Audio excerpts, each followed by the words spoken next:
All right, good morning, ladies and gentlemen. Now, if you still have colleagues outside, maybe we can ask them to join us here inside the auditorium. We'll be starting our events for day 2 shortly, yeah? Good morning once again, ladies and gentlemen. Welcome to day 2 of the National Climate Governance Summit 2024. And as mentioned yesterday, I'm sure we have new attendees here today. I've mentioned yesterday to kindly switch your mobile phones to silent mode. All right, this is to respect the entire proceedings and also to minimize any interruptions throughout the entire event, because yesterday we did have some phone alarms going off. So kindly switch your mobile phones to silent mode, and if you happen to have any alarms on, then it would be a great time to switch it off. All right. Should you need to take an urgent call, kindly do so outside at the foyer. Again, if there are any movements or noises, we would like to ask you to keep it at a minimal volume and a minimal level. All right, ladies and gentlemen, kindly be seated. We'll begin our day 2 of this summit momentarily. Thank you.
All right, good morning once again, ladies and gentlemen, distinguished guests, especially to your excellencies, as well as our esteemed IAP members, fellow speakers, leaders, experts, delegates, attendees, ladies and gentlemen. Once again, welcome to day 2 of the National Climate Governance Summit 2024. Now this time, unlike yesterday we had a bit of delay on the coffee, but today's coffee has been served quite early. So just to warm everybody up, can I hear a round of applause, please? Thank you very much. All right. Our theme for today is managing systemic risks to the financial system and capital markets. We had a series of insightful and valuable sessions shared yesterday by our distinguished speakers, and I'm sure everyone is eager to get today's proceedings started promptly. Also present with us here today, ladies and gentlemen, I'd just like to acknowledge that we have Yang Berbahagia Dato Muhammad Faiz Azmi, the Executive Chairman of Securities Commission Malaysia. Can we give him a big hand? Welcome, Dato. Thank you so much for joining us this morning and for gracing our event with your presence. And ladies and gentlemen, to kickstart our event here for day 2, please join me in giving a warm welcome to Yang Berbahagia Datin Sri Sunita Rajakumar, founder and chairperson of Climate Governance Malaysia, CGM. Let's give her a big hand. Thank you so much, everyone, and welcome back to day 2 of the National Climate Governance Summit. This is our second year. We're so deeply grateful to everyone who stepped up to support us. In particular, of course, the Ministry of Natural Resources, Environmental Sustainability. Minister Nick Nazmi actually agreed to come out 3 times in 3 days, and we're very grateful for that. We are laser focused on capacity building, so all our events are free of charge. We could not have done this without the help of our sponsors. Thank you to all of them. As you're aware, the recordings for this morning will be up around lunchtime. Yesterday's recordings are all up and they're time tagged, so you can jump immediately to the speaker that you want to follow. In particular, we also have supporters who are helping us by putting the word out and helping us in terms of interns as well, and we want to thank them also. Thank you so much. CGM's signature event is now in its 2nd edition, and over the course of these 3 days, we will feature 90 speakers at the main sessions, at 7 masterclasses and 14 workshops. So please sign up for the workshops and masterclasses, which are going to be running in parallel over this afternoon and tomorrow afternoon as well. These are great learning opportunities, fabulous speakers that we have, and it's free of charge. So please avail yourself of this. Now, I do want to highlight that on Monday, we had a closed-door meeting, what we call the IAP Summit, because we have our International Advisory Panel with us in Kuala Lumpur, and we had a great session, with a closed-door session with the Minister, where we had a frank exchange of views. So these are some of the highlights.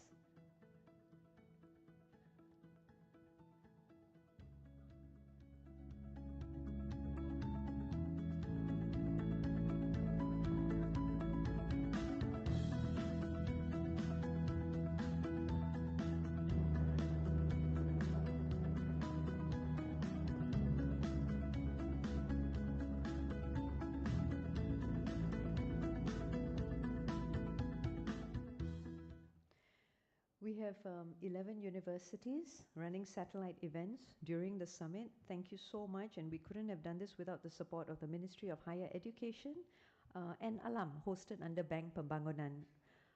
All of this information is available in your program book. There's one partner who didn't want to be mentioned, but we are in their beautiful venue. So thank you so much again to Bank Negara for hosting us yet for a 2nd year. So these are the hardworking volunteers who have made this happen. Thank you so much to the CGM Council for helping out over the 5 years. We have featured, just in the last 2-3 years, we've featured over 340 speakers. We have curated 22 articles in The Edge. All of this information is available in your program book. So we're grateful to The Edge for supporting us as well. I especially want to thank our 2 full-time staff, Saras and Shern, and Audrey, who helps us with our finances on a volunteer basis as well. I want to keep my opening remarks short, but what I had shared yesterday, which I'd like to repeat today, is 25 years ago, In 1997, Malaysia was one of 4 countries in the eye of the storm during the Asian financial crisis. And this is when we realized the importance of corporate governance, that crises have complex roots, but if you don't have strong levels of corporate governance, then it's very hard for investors to have visibility as to how the company is being run. And at the same time, you have this challenge of moral hazard, that the government might not be able to afford multiple rounds of rescues. So this is something we need to be aware of and learn from it, because 25 years later, a subset of corporate governance is climate governance, which is what we're very serious about. How institutions and businesses can identify, can manage, can measure, can mitigate risks arising from the climate crisis. And this time, in a warming world, it's going to be almost impossible for governments to run multiple rounds of rescues. The modeling that's shared in the IPCC's Summary for Policymakers in 2018 was clear that to keep 1.5 degrees of warming alive, which we have all committed to, absolute emissions need to decline by 45% by 2030, but we already know that the 30-day warming average is already at 1.58 degrees. And so, in a world where extreme weather events are going to increase in frequency and severity, you might have a robust net zero strategy, but if the roads to your premises are impassable, your staff can't come into work, this is the price that we are going to pay for the lack of climate governance in a global climate crisis. This is an incredibly difficult transition that we are facing, and we need to ensure that we're building resilience amongst every single individual. So the question that you might want to consider is, what if resilience was your legacy? Because everything we do, every breath we take is on trust, or amanah, right? So I want to leave these thoughts with you. We've got a great lineup of speakers this morning. Thank you so much for showing up, and especially for the hundreds of people that are watching online as well. Thank you. There we go. Thank you, Yang Berbahagia Datin Sri. Well done. Now again, ladies and gentlemen, just to remind all of you of the purpose that we are here. There are many urgent challenges associated with climate change. I understand that the task is daunting, but it is our responsibility to take good care of our legacy. And ladies and gentlemen, let's jump straight into our program here today. With that, let us begin with the first keynote for the title, Capital Markets, Supporting a Smooth and Just Transition. Our speaker for this keynote session has over 38 years of experience in the audit and business advisory services in Malaysia and the UK. He had also been involved in the financial restructuring of government agencies as well as investigations. Ladies and gentlemen, please join me in welcoming Yang Berbahagia Dato Muhammad Faiz Azmi, Executive Chairman of Securities Commission Malaysia. Yang Berbahagia Datin Sri Sunita Rajakumar, Founder and Chairperson, Climate Governance Malaysia. Distinguished guests, ladies and gentlemen, Assalamualaikum warahmatullahi wabarakatuh, and good morning. First, I must thank Datin Sri Sunita for both inviting me to speak at this governance summit and also teaching me all I need to know about climate change. I have to say that in every society, you need passionate people to help improve things, and I think Sunita is definitely one of them. So I had prepared this speech some time ago, and it kind of explained what the Securities Commission is doing in terms of this particular topic. But that kind of changed last weekend. I had the privilege of listening to His Royal Highness the Sultan of Perak speak at one of our roundtables, the SC-OSIS roundtable in Oxford last weekend. And listening to him speak on the topic, which was humanity in finance, it made it kind of clear to me that it wasn't just about what we are doing or how we are doing things, it's about why we're doing things or not doing things.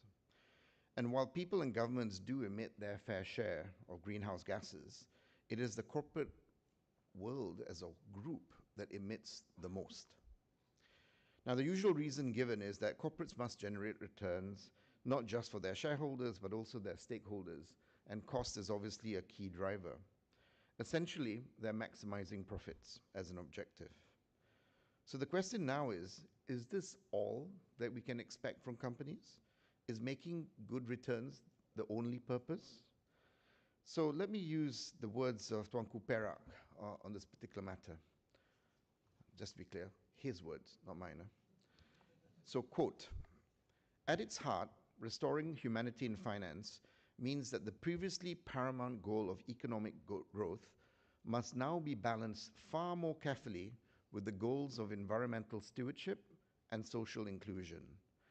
It means that the pursuit of profits must be tempered by a recognition of our collective responsibility to protect our environment and better serve society at large.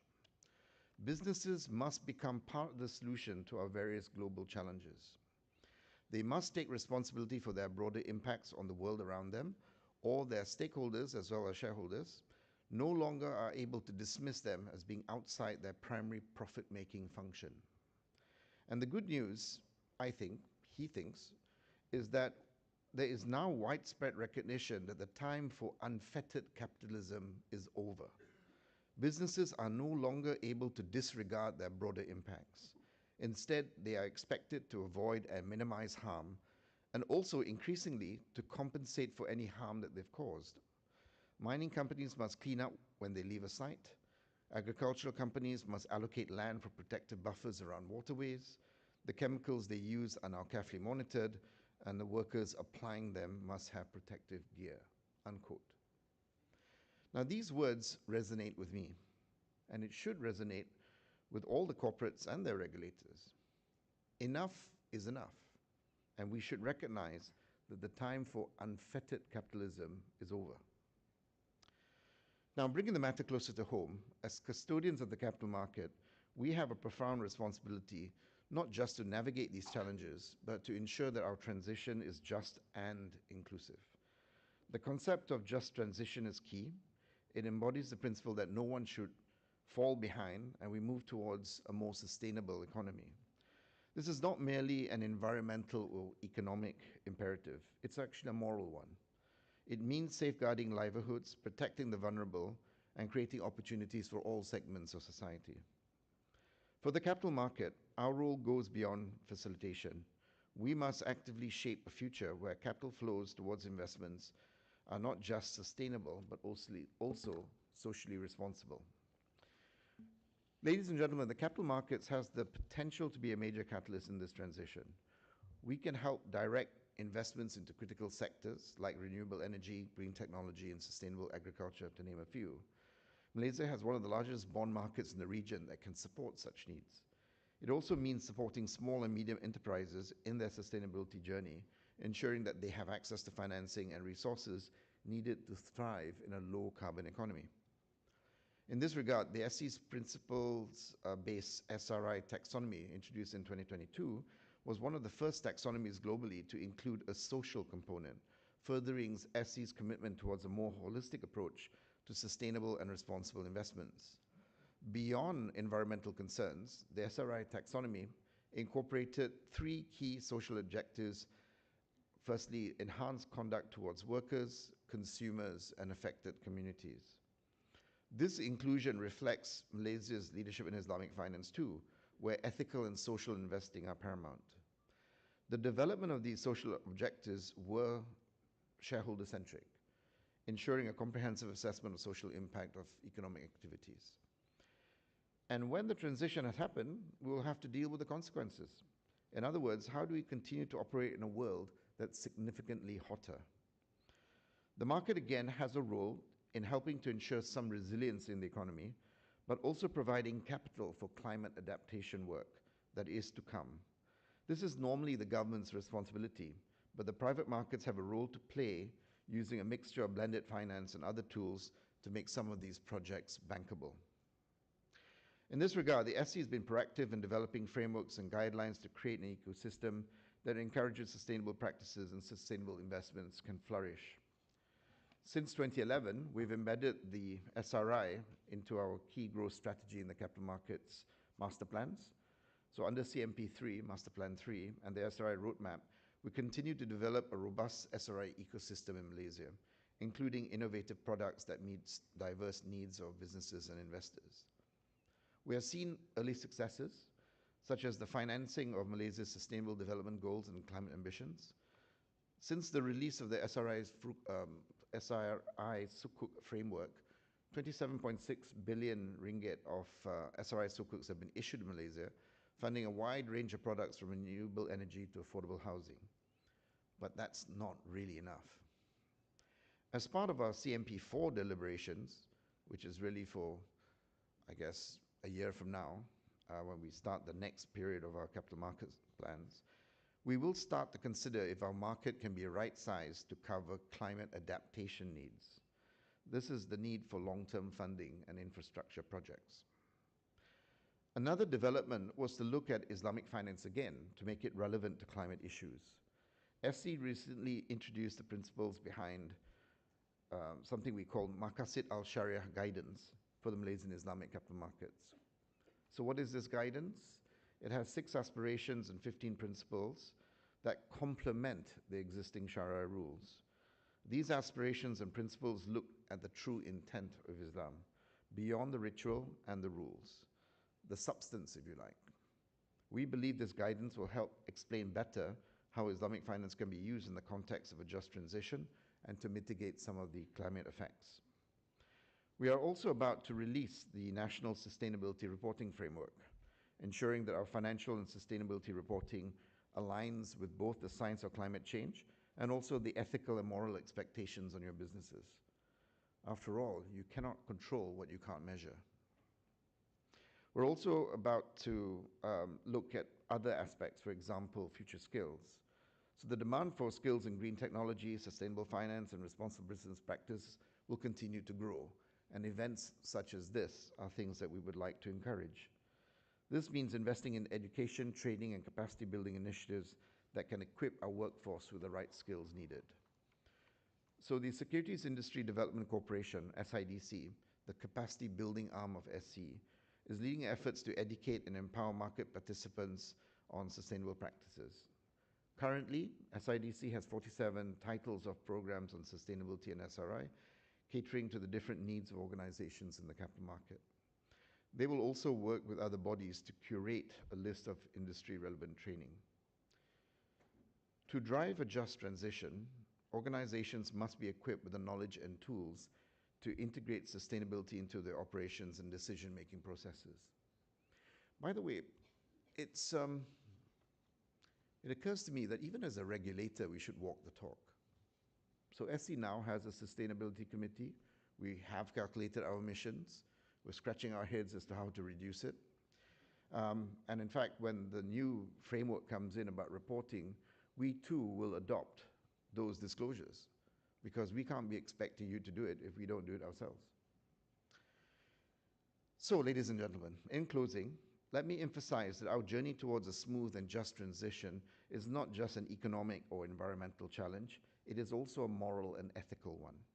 We must all work together to create a capital market that serves the greater good, a market that not only generates wealth, but upholds the values of fairness, compassion, and sustainability. Thank you. Thank you, Yang Berbagi Dato. There we go. Wonderful sharing indeed.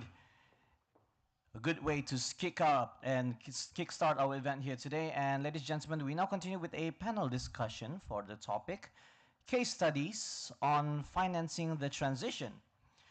With that, I would like to warmly invite our esteemed moderator for this session. Please welcome your very own Datin Seri Sunita Rajakumar, founder and chairperson of CGM, once again to the stage in doing the honor to moderate this session. And ladies and gentlemen, allow me to introduce our discussion panelists. Firstly, we have an industry leader with over 28 years of experience in financial services and management consulting, and has been with CIMB Group for over 18 years. We have country head and chief executive officer of CIMB Bank Berhad. Let's give a big hand for Gurdip Singh Sidhu. Also on stage right now, we have a panelist with a career as a career banker with over 2 decades of experience in having held various senior leadership roles at global financing institutions in Malaysia and Hong Kong. She is the managing director and the first female CEO of UOB Malaysia. Let's give a big hand to Wei Wei Ng.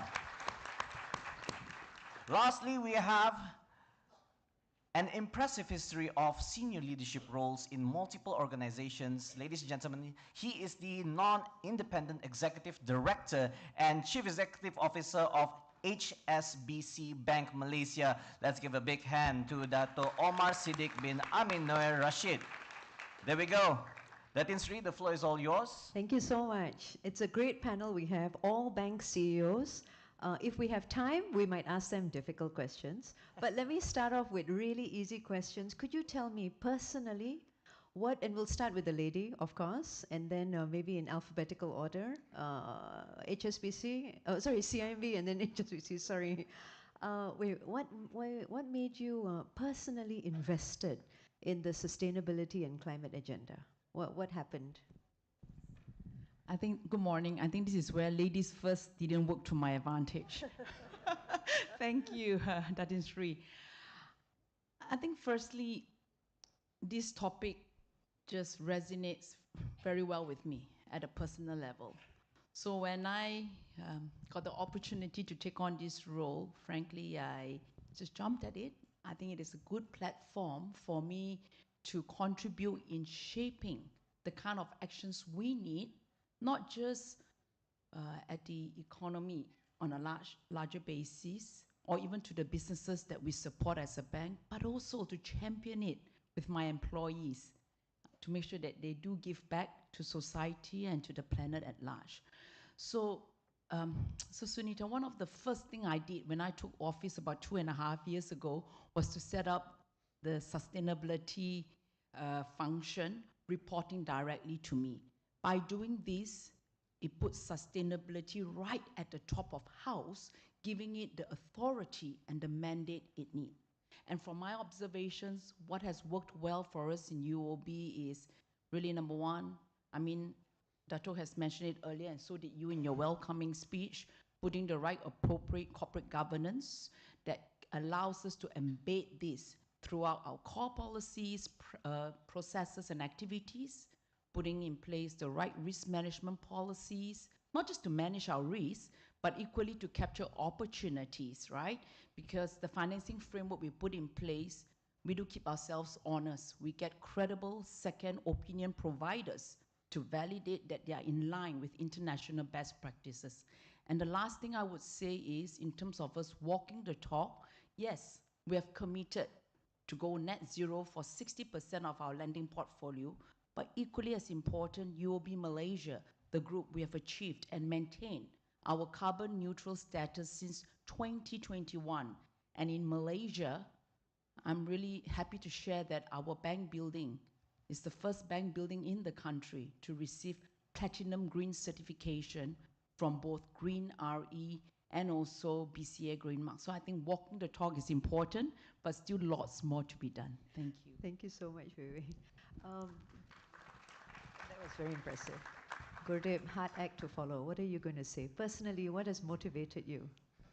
Thank you, Sunita. Thank you for having us here. I think, you know, the why, which Dato Faiz touched on, really is the anchor starting point.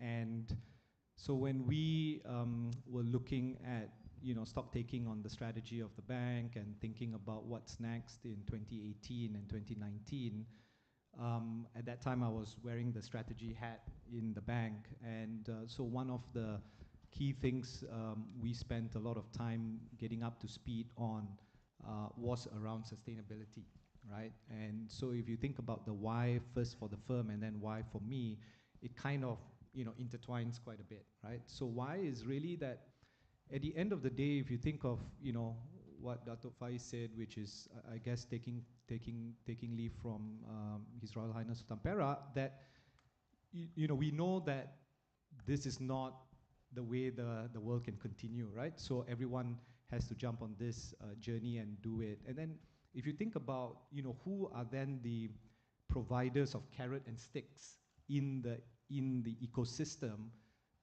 to nudge society forward or nudge businesses forward. Of course, the government is a big player in that whole space, right? But banks actually have a certain degree of influence, right? So if you think about it, you know, if you think of our own footprint versus our scope 3, which is, you know, our clients' emissions count for over 100x our emissions, right? So our own emission is material, but by nowhere close to, you know, the impact that we have via the financing we give and the intermediation that we do as a bank. So the first thing on the why was really around accepting that we have a disproportionate role in influencing that call to action across the whole ecosystem. So that was one. Two is, of course, a little bit more practical aspects. So if you think about all our stakeholders besides customers, we also have regulators, and I think regulators around the world were raising the bar. So of course, as a bank, we were keeping track of that. The third stakeholder group is really our investors. And as we all know, you know, investors have obviously also played their influencing role in ratcheting up expectations. And so likewise, we looked at it. And then even when we looked at our people, right, our employees in the bank, and it was interesting. So we did some research. Of course, we also looked at research that others had done globally. It's safe to say that, you know, it is a little bit of a generational thing as well. So there's a direct correlation between the younger generation and their affinity to the purpose of an organization, right? The role that an organization does beyond the making of profits. And so that was another reason that we said, okay, this is something that can ignite passion, can ignite a certain degree of, you know, motivation in our people. So those are probably all the whys. For me personally, okay, I mean, you know, Weir done a lot better by being the first bank office to have all the certifications, but I hope I'm the first sort of senior banker who had, you know, the feed-in tariffs at the beginning. So I was a beneficiary of the very high and attractive rates from Tenaga Nasional. So I had, you know, a certain degree of, I guess, sense of maybe because I came a bit, you know, my kids came a bit later in life. And so, you know, if we really think of everything that we are doing here and ensuring that they are sustainable and they are, you know, a certain degree of continuity in the future generation, then, you know, there was a little bit of that calling. But I would say maybe that's 20%, 80% of it was really about the right thing from a business perspective. Thank you so much. Dato Omar is running the country operations of a group that takes sustainability very seriously. But what are your personal feelings about this? So I guess, thank you first of all, Datin and everybody for the opportunity to be a part of this panel. So my personal sort of connection with, I suppose, climate change and sustainability started, I think, in high school. I was in high school in Penang, in a boarding school. And we were doing a project, this is, okay, before the war, a long time ago. We were already looking, I remember at that time, it was a project on sort of global warming, in fact. And I think we were looking at ocean levels because Penang is obviously impacted by that slightly. And it's always stayed in the background, you know, pollution and all of that. I think over the years as well, I've served with Pricewaterhouse, with Dato Faiz, with Gurdip, CIMB. I've met many people, and I think that journey has also sort of reinforced the point on the science, right? The facts are real. I think greenhouse gas emissions are getting significant. In our lifetime, I think the numbers have gone up exponentially, the amount of carbon dioxide. I remember, again, something that was, again, in my youth, we talked about the ozone layer, etc. But ultimately, it's very clear that humanity has left, in particular, our generation has left a very sort of bad footprint on the globe. And that's something that I think, as Gurdip was saying, is reinforced by our children, our sort of families, etc., who are becoming increasingly more sensitive to these issues. And that has sort of resonated with me. And then, of course, the opportunity to join HSBC has been wonderful because HSBC is very much committed to addressing the issue of climate change. I think it's one of our 4 strategic pillars, this transition to net zero, for example. So net, I think it resonates with me at a personal level as well as a professional level. The other point I would like to also reinforce is that we agree on the facts that climate change is real, but we also have to agree that the impact, in particular to communities, to livelihoods, is also real. And at some point, it can be existential to the entire human race and every living being on the planet if nothing is being done, and nothing is done at a pace that's right, because the direction of travel is extremely scary. Thank you. Thank you so much. Let's get a little bit more into the weeds now, Weir. The cost of action is increasing every day. The cost of inaction is not something that we want to consider. How does UOB actually help clients to decarbonize and to transition smoothly and justly? Can you share some examples with us? I think transitioning from brown to green really takes a lot of long-term and persistent efforts, resources, and commitment, not just from the businesses who are looking to transition, but really from the support that critical stakeholders give them. Frankly, banks clearly, as far as I'm concerned, ranks up there. We've got to do our part. So what we have been actively doing, Sunita, in UOB is really in two areas, in terms of providing not just financing, but also capacity building. Let me share a few use cases that touches on the renewable energy space, developing new technology, supporting those efforts, and thirdly, in terms of the transition framework that we have put in place, right? Now, in terms of use cases in RE, a very good example that I really feel is a real catalyst, not just in Malaysia, but across ASEAN where we operate in our key markets, is our Use Solar program. This is a very integrated, one-stop ecosystem financing solution for solar. Today, as I speak, we have 30 strategic partners on board this program across our key markets in ASEAN. And to lend testament to its credibility, this is really multiple award-winning program. Means it's been around for the last 2-3 years, developed throughout the COVID period, So in Malaysia alone, the program has actually financed more than 340 gigawatt hours of solar energy, and is still growing in pipeline. Now, in renewable energy, besides solar, in June this year, we signed an MOU that will help support the development of green hydrogen. Once it operationalizes, if the initiatives take place, it is expected to generate 240,000 tons of green hydrogen. We have also financed a biomass plant made of wood chips. So that's just some of the examples. And if I shift gear to talk about technology, I mean, we all know, everyone here is like-minded, otherwise we wouldn't be here.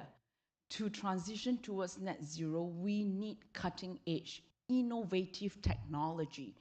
So on this front, we also try to do our part in UOB. We have financed the first hydrogen-powered autonomous rapid transit transportation system in Kuching, Sarawak. Now, just a little bit more context to this. Using cutting-edge hydrogen technology, it actually powers a network of autonomous train that virtually generate zero GHG emission, and that happened last year in Kuching, Sarawak. And the last thing I will say, I don't want to steal too much time for my esteemed panels. Like many other banks also, we've put in place our transition financing framework. Just to put some context, for this framework, we work with carbon-intensive companies to focus on 4 key categories of business activities. I'm talking about operational efficiency here. I'm talking about business pivot, climate change mitigation, and also voluntary carbon credit. One use case we have financed is working with an oil and gas company to finance their pilot CCS project of Sarawak. Happy to catch up later on, but these are just some of the things that we are doing to do our part. Thank you. That sounds very impressive, Weir. Thank you for sharing. CIMB, meanwhile, has actually set 2030 targets for some high carbon intensive sectors. Could you unpack this for us a little bit? Sure. So I think, at the start of the journey, a lot of the stakeholders were saying, oh, well and great, that companies are committing to net zero by 2050. And then, a lot of people then half jokingly say, but all of you guys are not going to be here by 2050, and who's going to be held accountable for delivering all of this? So then, as we looked at it, we said, okay, so what is what is a reasonable sort of key first major milestone, right? So 2030 is that period that we've identified. And then, so what we did, I think quite similar to other banks also, is we obviously prioritize the high emitting sectors.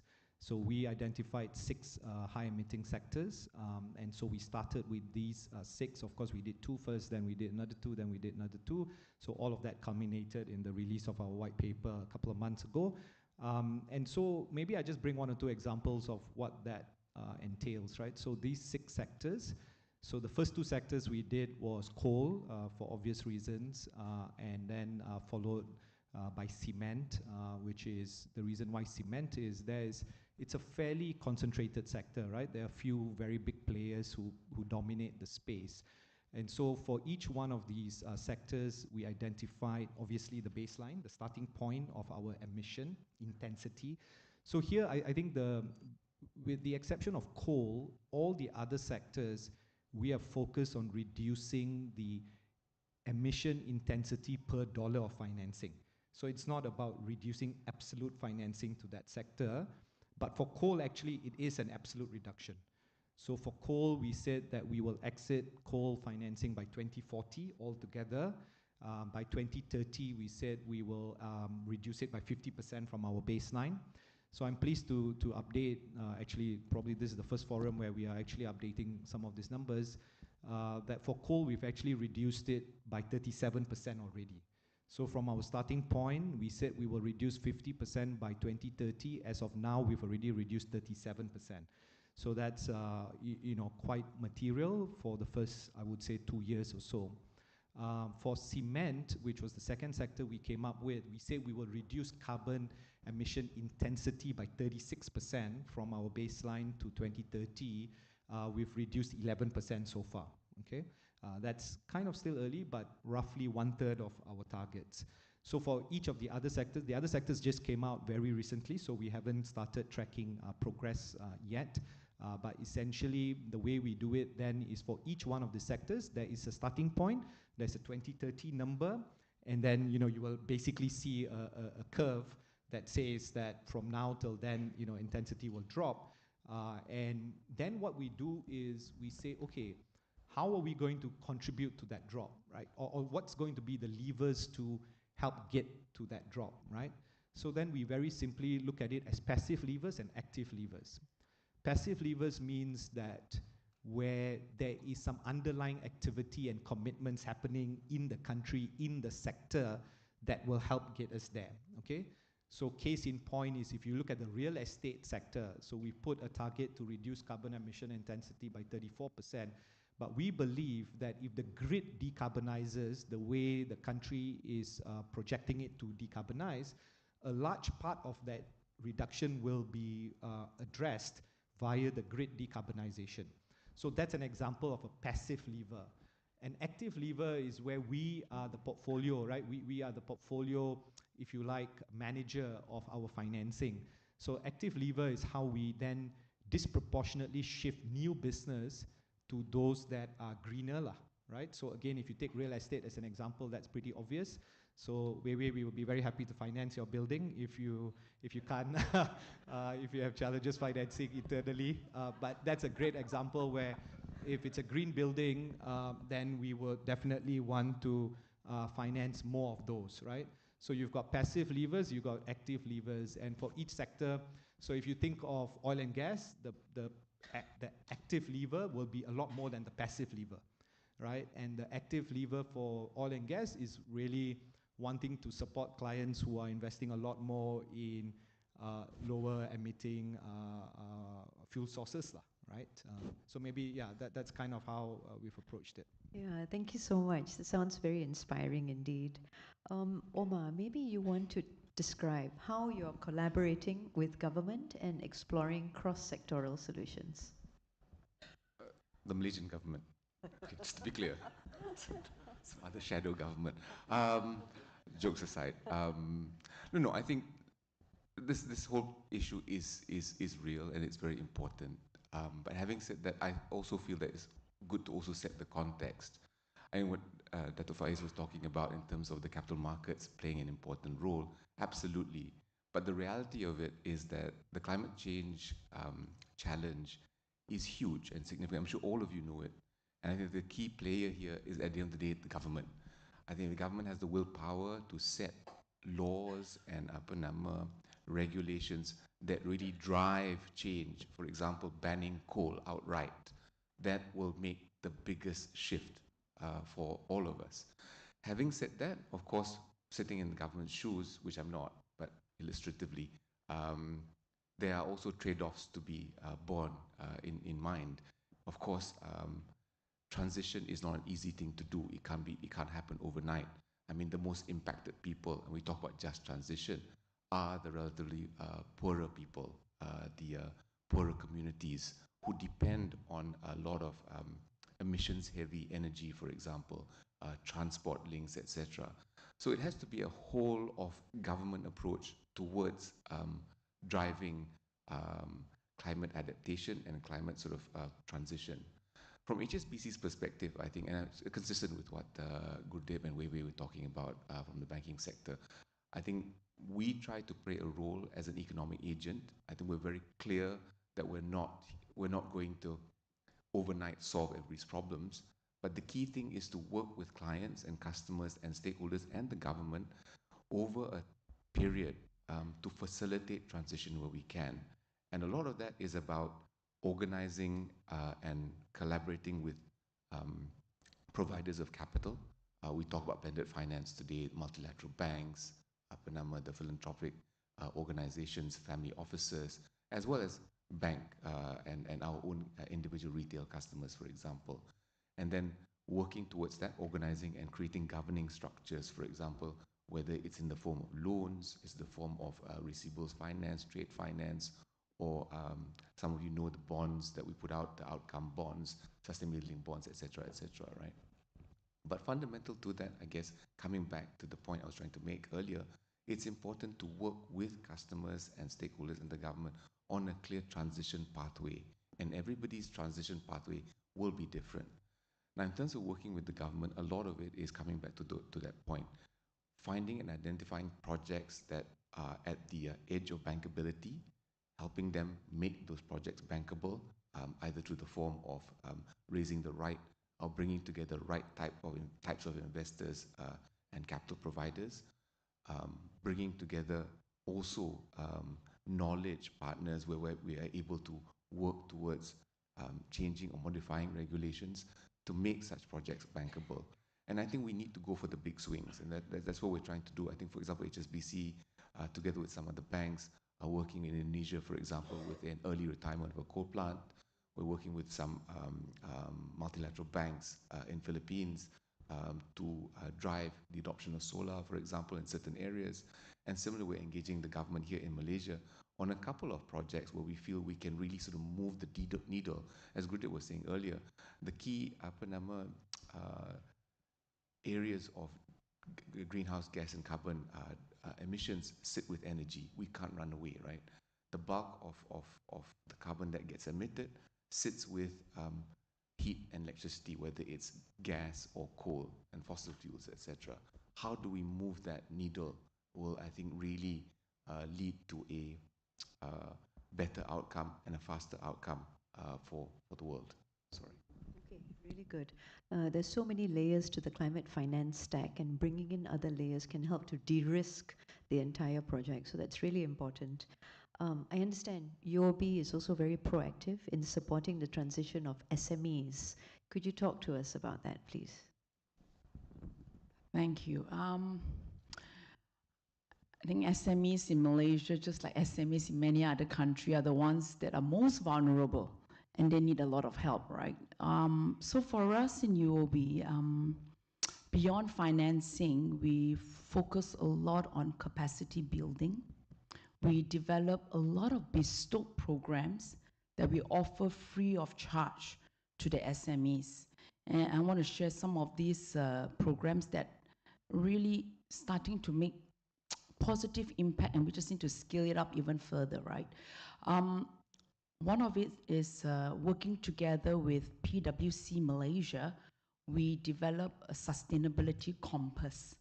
So this is an online assessment tool that tells our SME where they are in the ESG stage of maturity. Where are they currently? And what are the recommended action steps that they could take to progress on that journey?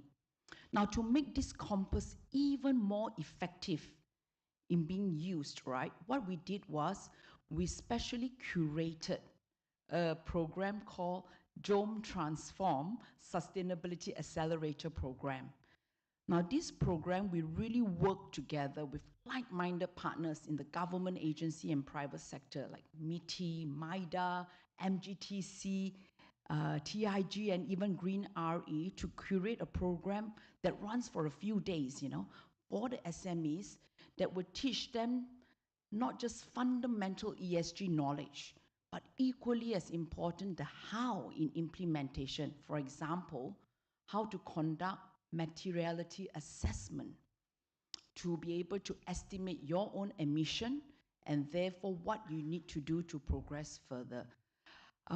So I think the compass and the program is landing very well. In fact, just to add credibility, the program recently was also awarded an award for what it can deliver. What else? I think probably the last point I want to share is also, it's not just about what UOB does. It is what we do at the industry level. So together with Bank Negara, UOB co-chairs the JC3 SME Focus Group. Whilst we co-chair, but frankly, the participants involved are huge. It's not just regulators, it's not just bankers like CIMB, HSBC, and many of the banks in Malaysia. It included insurance companies as well. It included the government sector. So working as one ecosystem, you can't do more, you can never do enough, right? You educate, you do capacity building, and just one thing this focus group did was we launched a Jumpstart portal. It's on JC3's website. This portal is so easy to access for SMEs, just to go in and get the basic information and all. So I'm excited. I mean, if I look at the sustainability financing sign up over the last couple of years, it's grown 3 times faster than my conventional loans, and more than 30% are to SME. So I think people are genuinely interested. And if I look at some of our visitors here, I mean, from overseas, it just reminded me, CBAM, that is the other one. That one, through our engagement with our customers, they say, wait, how do we do this? What do I need to do? The regulation will impact us. So we do masterclass on topical matters that helps the SME. So the list can go on, but I hope I've given you enough ideas of what we are doing with our partners in the industry. Thank you. Thank you for doing all of this. CIMB, sustainable finance targets that you have set. How is this looking? Yeah, so when we started our what we call, the formal embracing of sustainability as a key part of our strategy, we identified a few what we call main trackers, right? Like to track how, we are progressing. So one of it was, of course, the mobilization of sustainable finance. So we started that with a 30 billion ringgit target cumulative by 2024, and this was back in 2021. Fortunately, I think as my peers here on the panel are saying, the demand has been pretty good, and so that 30 billion got upsized to 60 billion within 18 months, and then last year we increased that target to 100 billion to get to cumulatively by end of this year. So again, we are quite pleased to share that we are quite confident, or actually very confident, we will get there by end of the year. So in that sense, at least progress-wise, I think the traction has been quite good. Having said that, when we talk about sustainability here, there is broadly two main pillars. This conference is very much about climate. There's also the social lens to it, right? So our numbers of 100 billion, if you really unpack it, is close to half-half. Half social and half environment. And on the environment side, a bulk of it is non-retail, as you can imagine, right? Of course, we have some activities in the retail side, but a majority of the activities is with our wholesale clients, followed by the SMEs. In terms of, then what are some of the ways that we enable? I think no different. If you think about, what Omar touched on a little bit, the big challenge in Malaysia, and I guess in most countries, I'm sure some of our esteemed visitors here, I see Philip here who knows the European development and how banks have evolved for a long time. You typically have bankable, non-so-bankable, and not bankable at all projects, generally, right? And we just recently had an engagement with the Ministry of Economy, and they were sharing some of their data. So I think their projections has a big number. It slips my memory what is the exact number, but they more or less said that half of the amount of investment required is today deemed as unbankable in order for the country to get the grid to the target that we want to get to by 2050. So how are we going to solve for that if it's unbankable? So obviously, the words that we've heard now many times, blended finance. So, but the problem with blended finance is, where do we start with it, right? So a lot of people talk about blended finance. We haven't had a lot of success or traction in the country on blended finance, partly because Malaysia is not categorized. If you look at ASEAN, Malaysia is categorized as among the more developed countries.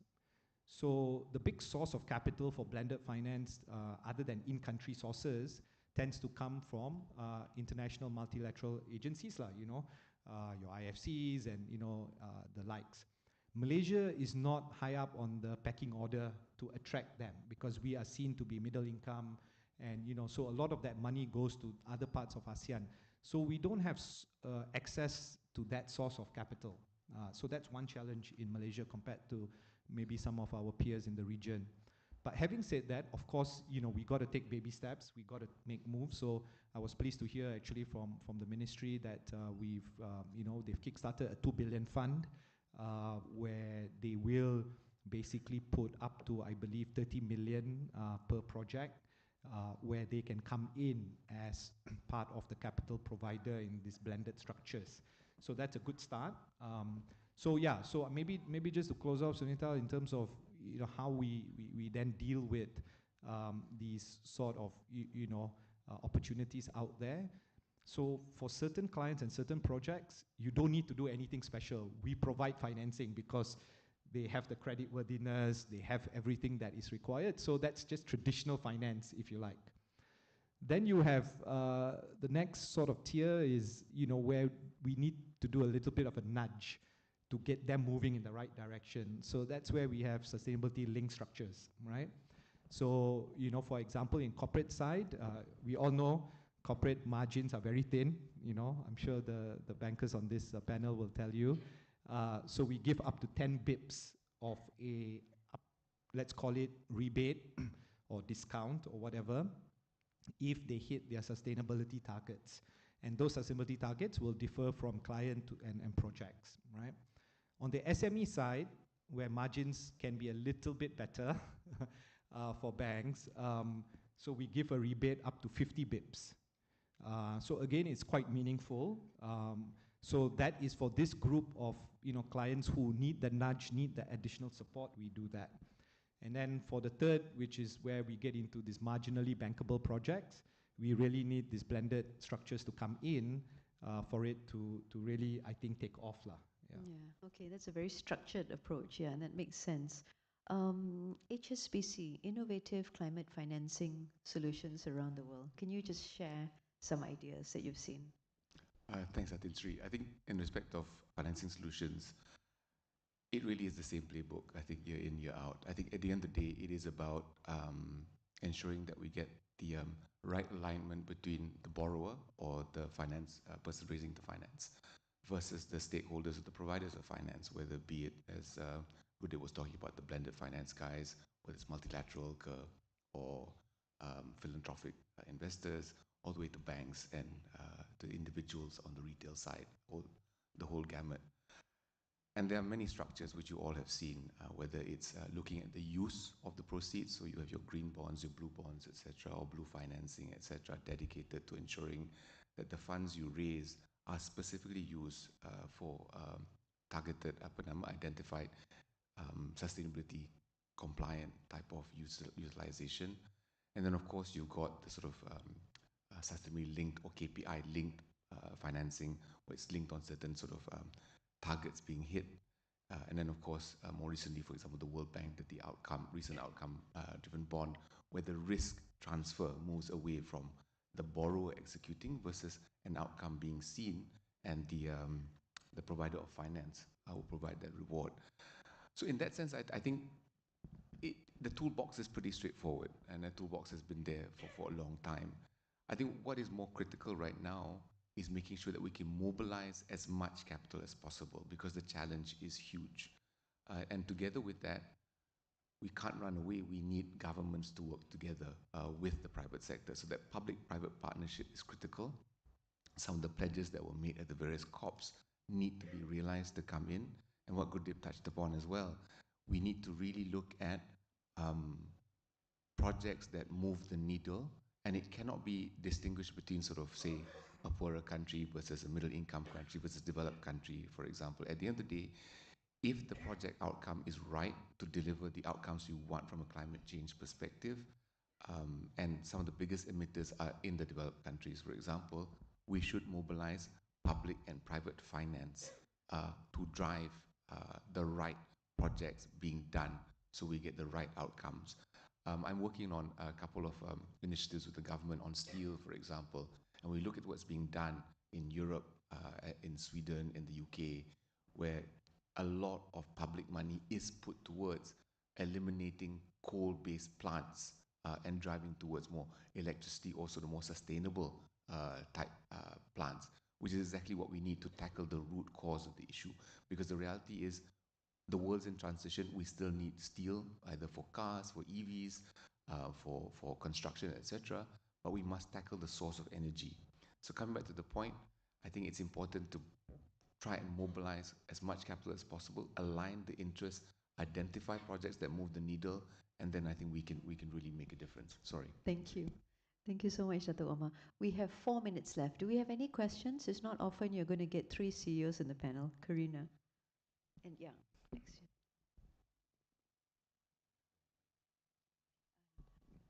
I think there's a mic on the steps.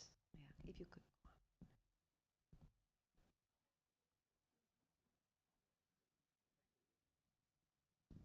Dato Faiz, you've got any questions for them? Thank you. So first of all, this is the best panel I've ever heard on these topics. I've been to so many that just sort of skate around the issues, and this is really excellent. So thank you. And I have a specific question on this issue of blended finance for those difficult to finance projects, because what I keep hearing again and again, particularly in emerging markets, is that there is no money in that part of the market. So in other words, everyone's very happy to rush in to finance the green stuff. So what you're talking about, the sustainable financing targets. But when it comes to, you know, prematurely shutting down a coal plant, for example, when it still has plenty of years to run, it's a difficult case to make, a difficult business case to make, and therefore there is a need for concessionary finance. If you're a middle-income country, as you pointed out, it's more difficult to access that kind of financing. So my question to you, because it's been given, that question has been posed to me and I didn't know the answer, so you can help me, is when an installation is taken out of production prematurely, and therefore there's an additionality factor in terms of the avoided emissions, has there been any consideration given to monetizing that saving in carbon emissions by trying to qualify for carbon credits? Let's take all the questions first, and then you can answer it in one shot. There's another question here. Yeah. Oh, yeah. Thank you for the panel. I think it was very insightful. I was in Pulau Kapas 2 weeks ago. 80% of the coral is gone. Yeah, I think it's the case for many of the islands in the east coast of Malaysia, unfortunately. So in this slide, I'm very pleased that I've read the targets for CIMB to stop financing new oil upstream projects from 2025. I think we need to discuss this. I think it's very important to understand, and I would like to understand where the other banks sit on this, because I couldn't find as clear news as I found online for CIMB. Thank you. Yeah, thank you. Tomorrow morning, we're going to unpack biodiversity and nature as well, because nature underpins every layer of the climate finance stack. Next question. The mic is just behind you. Thank you very much. Thank you, Weir, for sharing your commitment and passion to drive the solar investment in ASEAN. I'd like to share that in Europe, previously, they were quite averse about nuclear. But presently, the President of Europe has mentioned that Europe needs nuclear, and the European Investment Bank has made an unprecedented move to include nuclear in their financing portfolio. So I'd like to inquire, because ASEAN now is showing great interest, Indonesia, Philippines, Singapore, and also yesterday, YB Nick Nazmi has mentioned, Malaysia is also looking at it. So do you feel that ASEAN, especially ASEAN Investment Bank and also the banks in Malaysia and ASEAN, should also consider including nuclear as an important financing portfolio, so that when ASEAN goes to invest in nuclear power, the banks are already ready with that amount to provide. And secondly, if I may recommend to Dato Faiz, in the preparation of the capital market investment plan for next year, could Malaysia also please look at the possibility of including nuclear in the taxonomy? Thank you.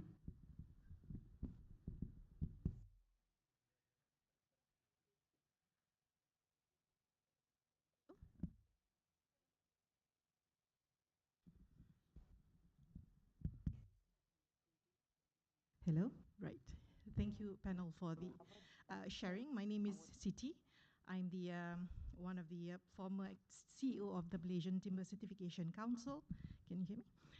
Okay, so in the forestry and timber industry, so MTCC, if I know many of you may not know what MTCC did or does, we develop standards for sustainable forest management, basically, and it's for the forestry and timber industry, which is considered like a destructive industry or sector. And in the early 2000, we have had dialogues, the Malaysian Forest Dialogue, a series of, over a decade of dialogue. And some of the feedback that we keep on getting from the industry is that they were having difficulties getting financing, because one of the requirements for sustainable forest management is investment into new machines that are more environmentally friendly or much more, basically more efficient. But they were having difficulty in obtaining financing because it's considered a destructive industry. So my question is, what does the bank now consider the forestry industry? Basically, it's providing nature-based solution for climate change. And what do you consider the timber industry at the moment? And you talk about the sustainability compass. I'm very interested in that. And what would be the sustainability compass for the financial institutions, basically? That would be interesting to know. Thank you. Thank you so much. If I can invite Gurdip, Weir, and then Dato Omar to wrap. Sunita, if I look at the 4 questions, I think not many are targeted at me. So, but okay, maybe I think Omar is quite well versed on the blended finance question, but just my 2 cents on that very quickly is the monetization of that benefit that you mentioned definitely needs to be incorporated. Where are we in that deliberation and incorporation? I don't have a direct perspective on. Maybe my colleagues might have. The second point I'll make on that very quickly is that I think the tipping point for many of these projects and opportunities to really, for momentum to build will likely also come when the respective countries have a clear carbon, let's call it, approach, right? Whether it's a tax, whether it's a cap and trade, whatever format. So then I think it will become clear where the sources of monetization can happen and how easy is it for it to happen. But that's kind of not a complete answer. Maybe my colleagues will be able to add a little bit there. Upstream oil, I won't cover. Nuclear, the honest truth is it's too early. We just haven't got any discussions going on in the bank on nuclear and, you know, will we have the appetite, will we not? But it's safe to say that as a general rule of thumb, when we think about banks being able to finance anything really or any project, you know, there's a big element of government alignment. So if government is aligned on nuclear, and I assume, you know, the diligence on that is thorough and you know, balancing all the pros and cons, we decide to embrace nuclear, then obviously we as, you know, a key member of, you know, the banking fraternity and the corporate world, we will likewise take it on board and find ways to facilitate it. So that's as far as, you know, but I'm nowhere close to understanding nuclear technology and the pros and cons, other than, you know, obviously the big news that you hear when things don't go well, right, in the world. But other than that, I don't have too much more to add about nuclear. I think the last one was also quite targeted to Weir, right? So maybe I'll ask her to answer that. Thank you, Gurdip. Weir. Okay, so the multiple good questions, I try to provide my perspective. Hopefully I can tick the box on as many of them as possible. Let me close off the easy one first. On neutral, I think for this one, the minister was quite candid. We need to study, and I don't think Malaysia is alone in this journey. Multiple ASEAN countries will have to look at it. But my point I want to make here is, even until that lands, there's still so much we can do. I'll give you an example. UOB, a couple of years ago, okay, so we made our net zero commitment by 2015. We have already identified the 6 sectors that makes up more than 60% of our lending book that we want to hit net zero. We hit our target of 25 billion Sing dollar at least a year before what we set to do, and therefore we increased our target further. So to the lady in the gorgeous green jacket, I want to say, whether nuclear or not nuclear, there's so much to be done, and we cannot stop. For us, like with many other like-minded bank partners, we believe in just transition, which means we will take a pragmatic yet assertive approach. Case in point, coal. If we look at our coal portfolio, those that we have committed to finance prior to 2022, we will see through that concession period. But we've already made a hard stand, and we're a listed company in Singapore. We said no more new coal financing. So whether it's with our partners in the industry, with our customers, we want to work with like-minded customers, which means if you're committed to this cause, you want to transition, let's work together, because there's so many frameworks we've put in place. We finance real estate, construction, energy and chemical sector, telecommunication, you name it, the major ones, right? And this is where, to my point earlier on, we work with credible second opinion providers to validate that our framework is robust. We help. So I think it is a journey. You can never, there's so much to do. So, you know, time doesn't stand still. And if nuclear lands, nuclear lands. Otherwise, we will do our part. Now, there are a couple of things. So I've covered my thoughts on coal. Okay, the lady asked about compass. That compass is for our customers, but we are held, as a bank, we are held to even highest level of scrutiny. As a foreign bank in Malaysia, we need to meet Bank Negara's standard. We need to meet Monetary Authority of Singapore's standard. So standard in terms of the various requirements under the taxonomy imposed on banks, disclosure, all these things are auditable, right? So if we committed the 6 sectors, we go green, we have to disclose what is the timeline we work towards 2030, 2050. So I think the compass, in a loose way, for the bank is very real. You know, we made a commitment, we have to track our progress, we are accountable to it. It's complicated. There's no easy fix, there's no one perfect decision, but most important is what we say we want to do, we do it. So if you're sitting there thinking why only 60% of your lending book, is because if we commit to do it means we have to deliver. We do not want to backpedal. Put our money where our mouth is. Deliver, like I said, our own building is green, right? That's us putting a commitment out there. Then we move with scope 3, working with our customers. All right, we've gone past scope 1, scope 2 now. Our scope 3 is our finance admission. How do we work with our customers?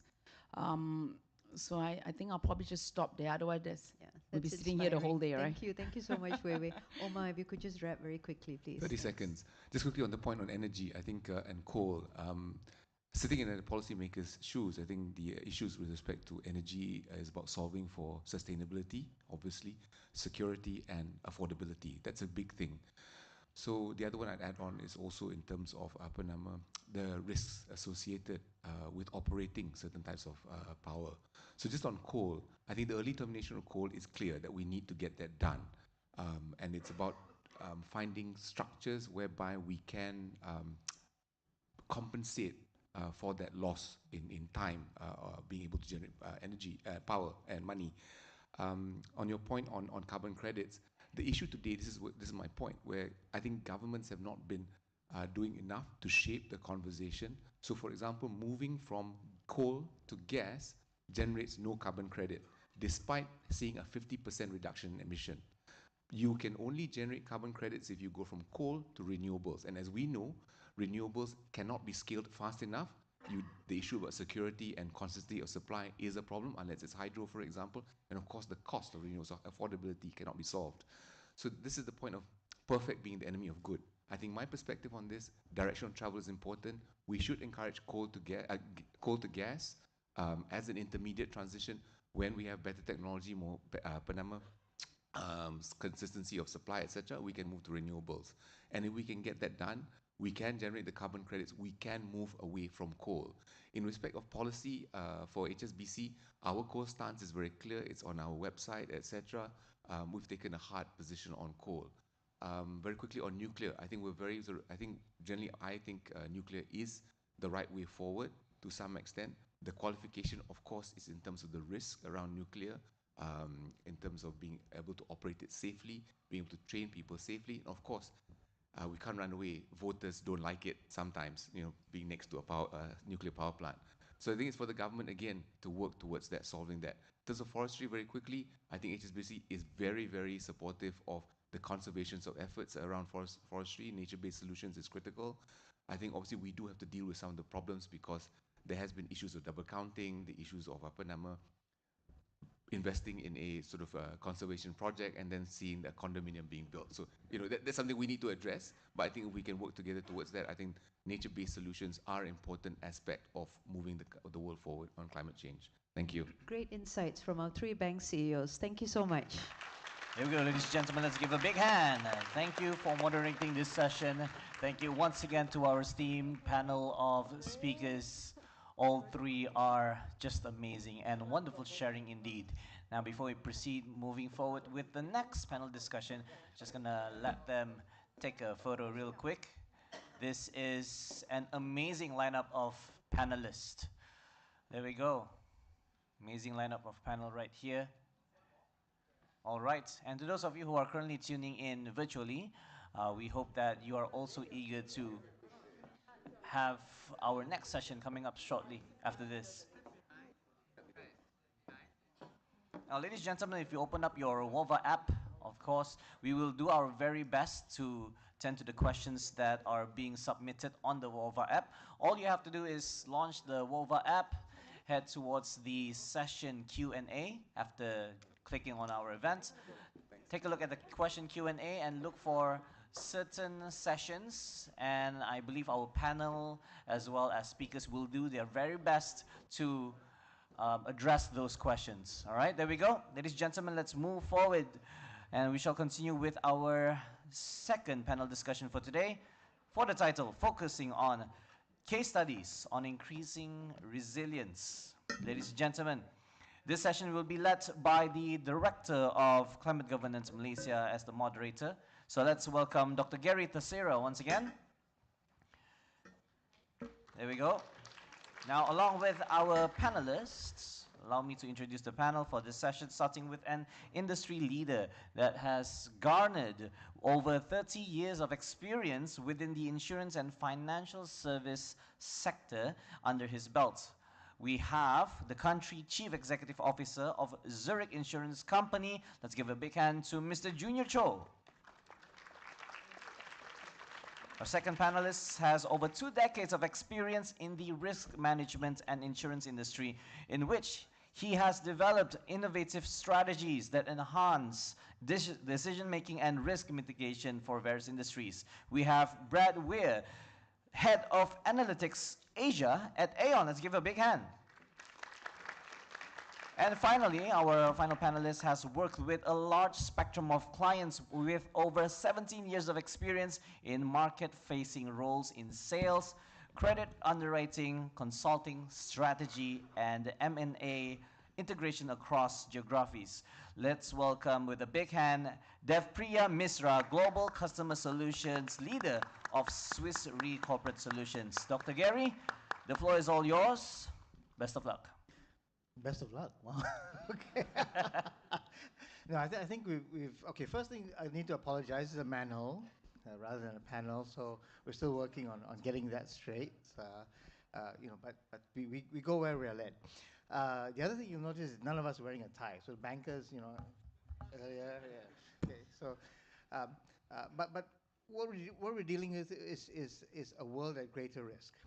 And this risk has got to be managed. Either you do it yourself within your own corporate structure, your boundaries, whatever, or at some point you need to deal with that risk through insurance. So most of us have a love-hate relationship with insurance, right?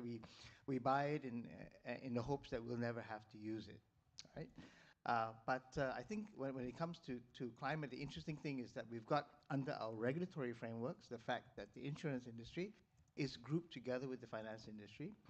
And we tend to sometimes think about these things as being somewhat similar across. So for example, we have financed emissions. Now we have insurance-associated emissions. And the ways of trying to understand that and then extending into reinsurance. But I'd like to give our panelists at the very outset between 2 and 5 minutes to expand a little bit on what their respective firms are involved in this insurance sphere, so that we all can be a bit of a common footing before we move forward. So I'd like to begin with Junior, if you would. Yeah.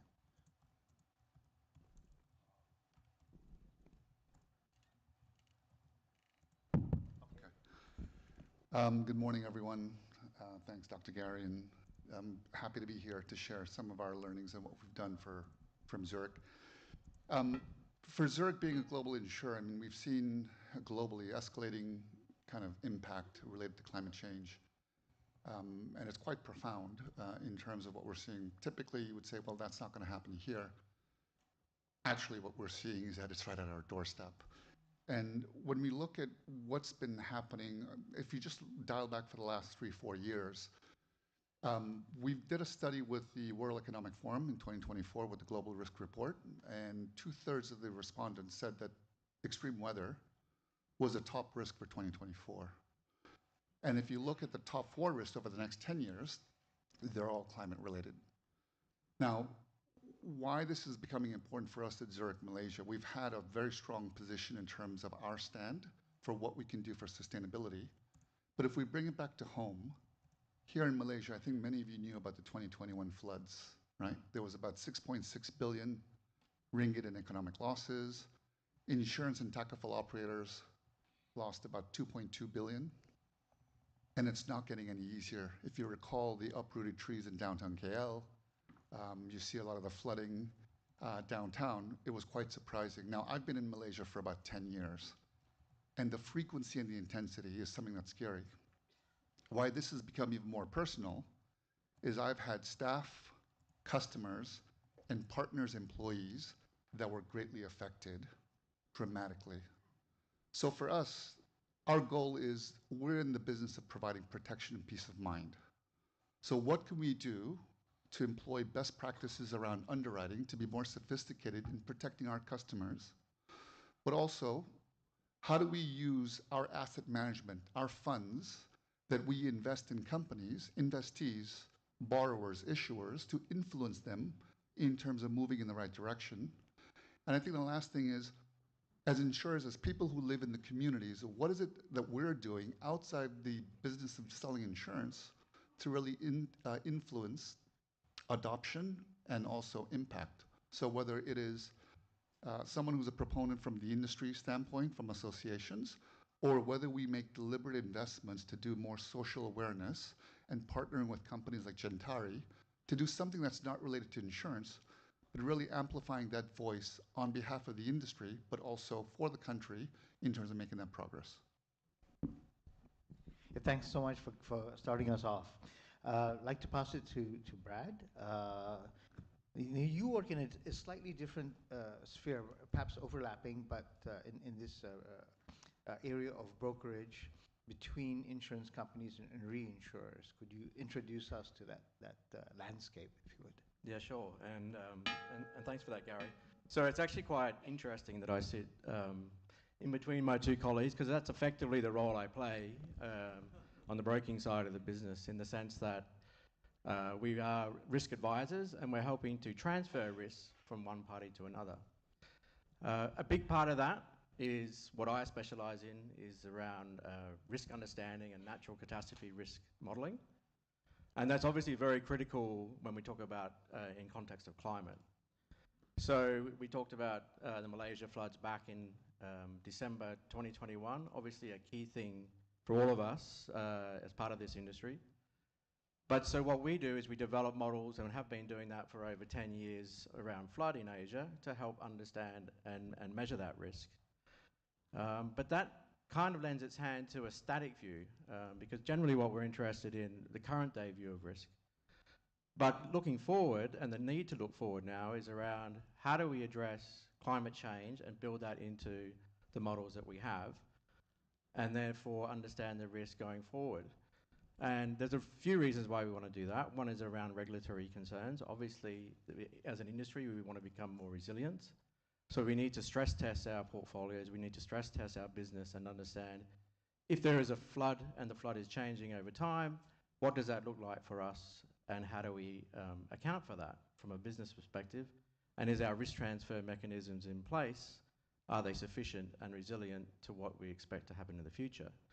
So this is a very new area. While catastrophe models have been around for many decades to help transfer and mitigate risk, embedding climate change in those models is relatively new space and developing space. And we have models that help do that now in places like Malaysia and help answer these types of questions. But it goes beyond just insurance as well. We had obviously a few banks that were well represented earlier. So that's obviously another area where we're seeing an interest. Banks, real estate investment groups who have a long-term view of risk, need to hold on to a risk for a large length of time and invest into that. They want to know how climate change is going to develop and impact them as well. So we're seeing the adaptation and application of these models perhaps extending even further into different industries. Thanks so much, Brad. Then, of course, moving logically to the third phase of this, in other words, who insures the insurers?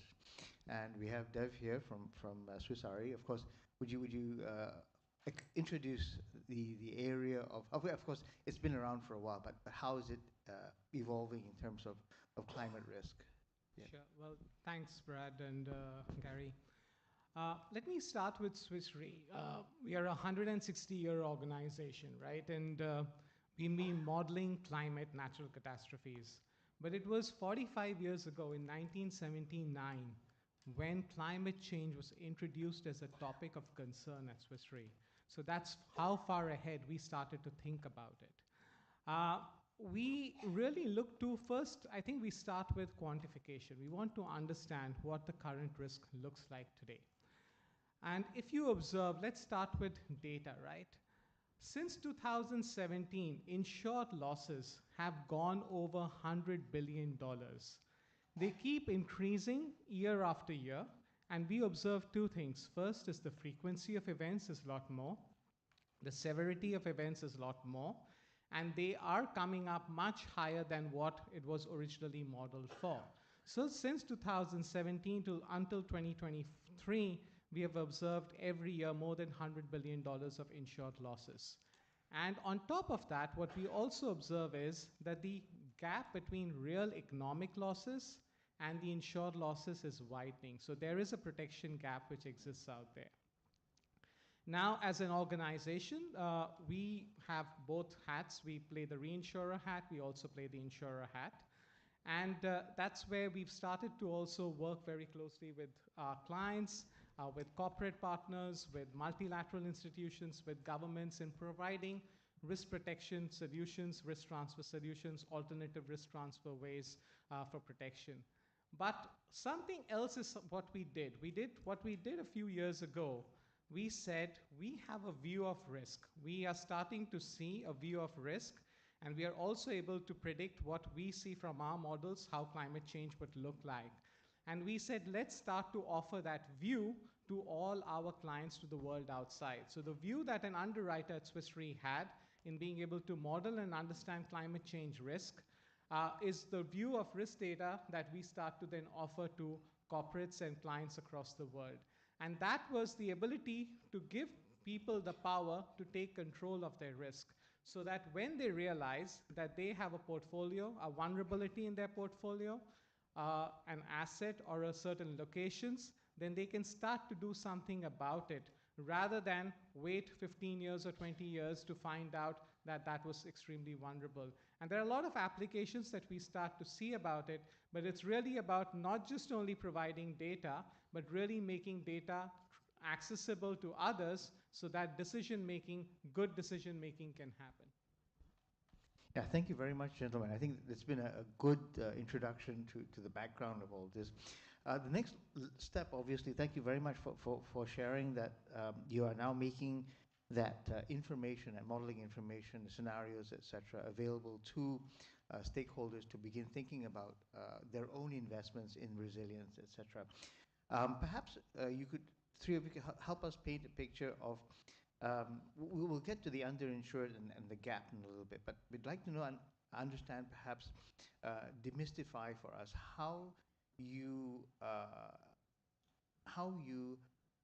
sort of aggregate or disaggregate, as the case may be, within your portfolio, clients who may be at greater risk, greater vulnerability, perhaps those less exposed, and those who may not have very, very little exposure, even within the same sector.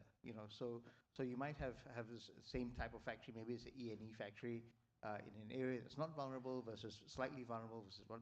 And the idea I wanted to get to is this idea that was earlier in the banking discussion, loans that not bankable, somewhat bankable, difficult to bank, and then those that are clearly bankable. Now, it's the opposite in this case.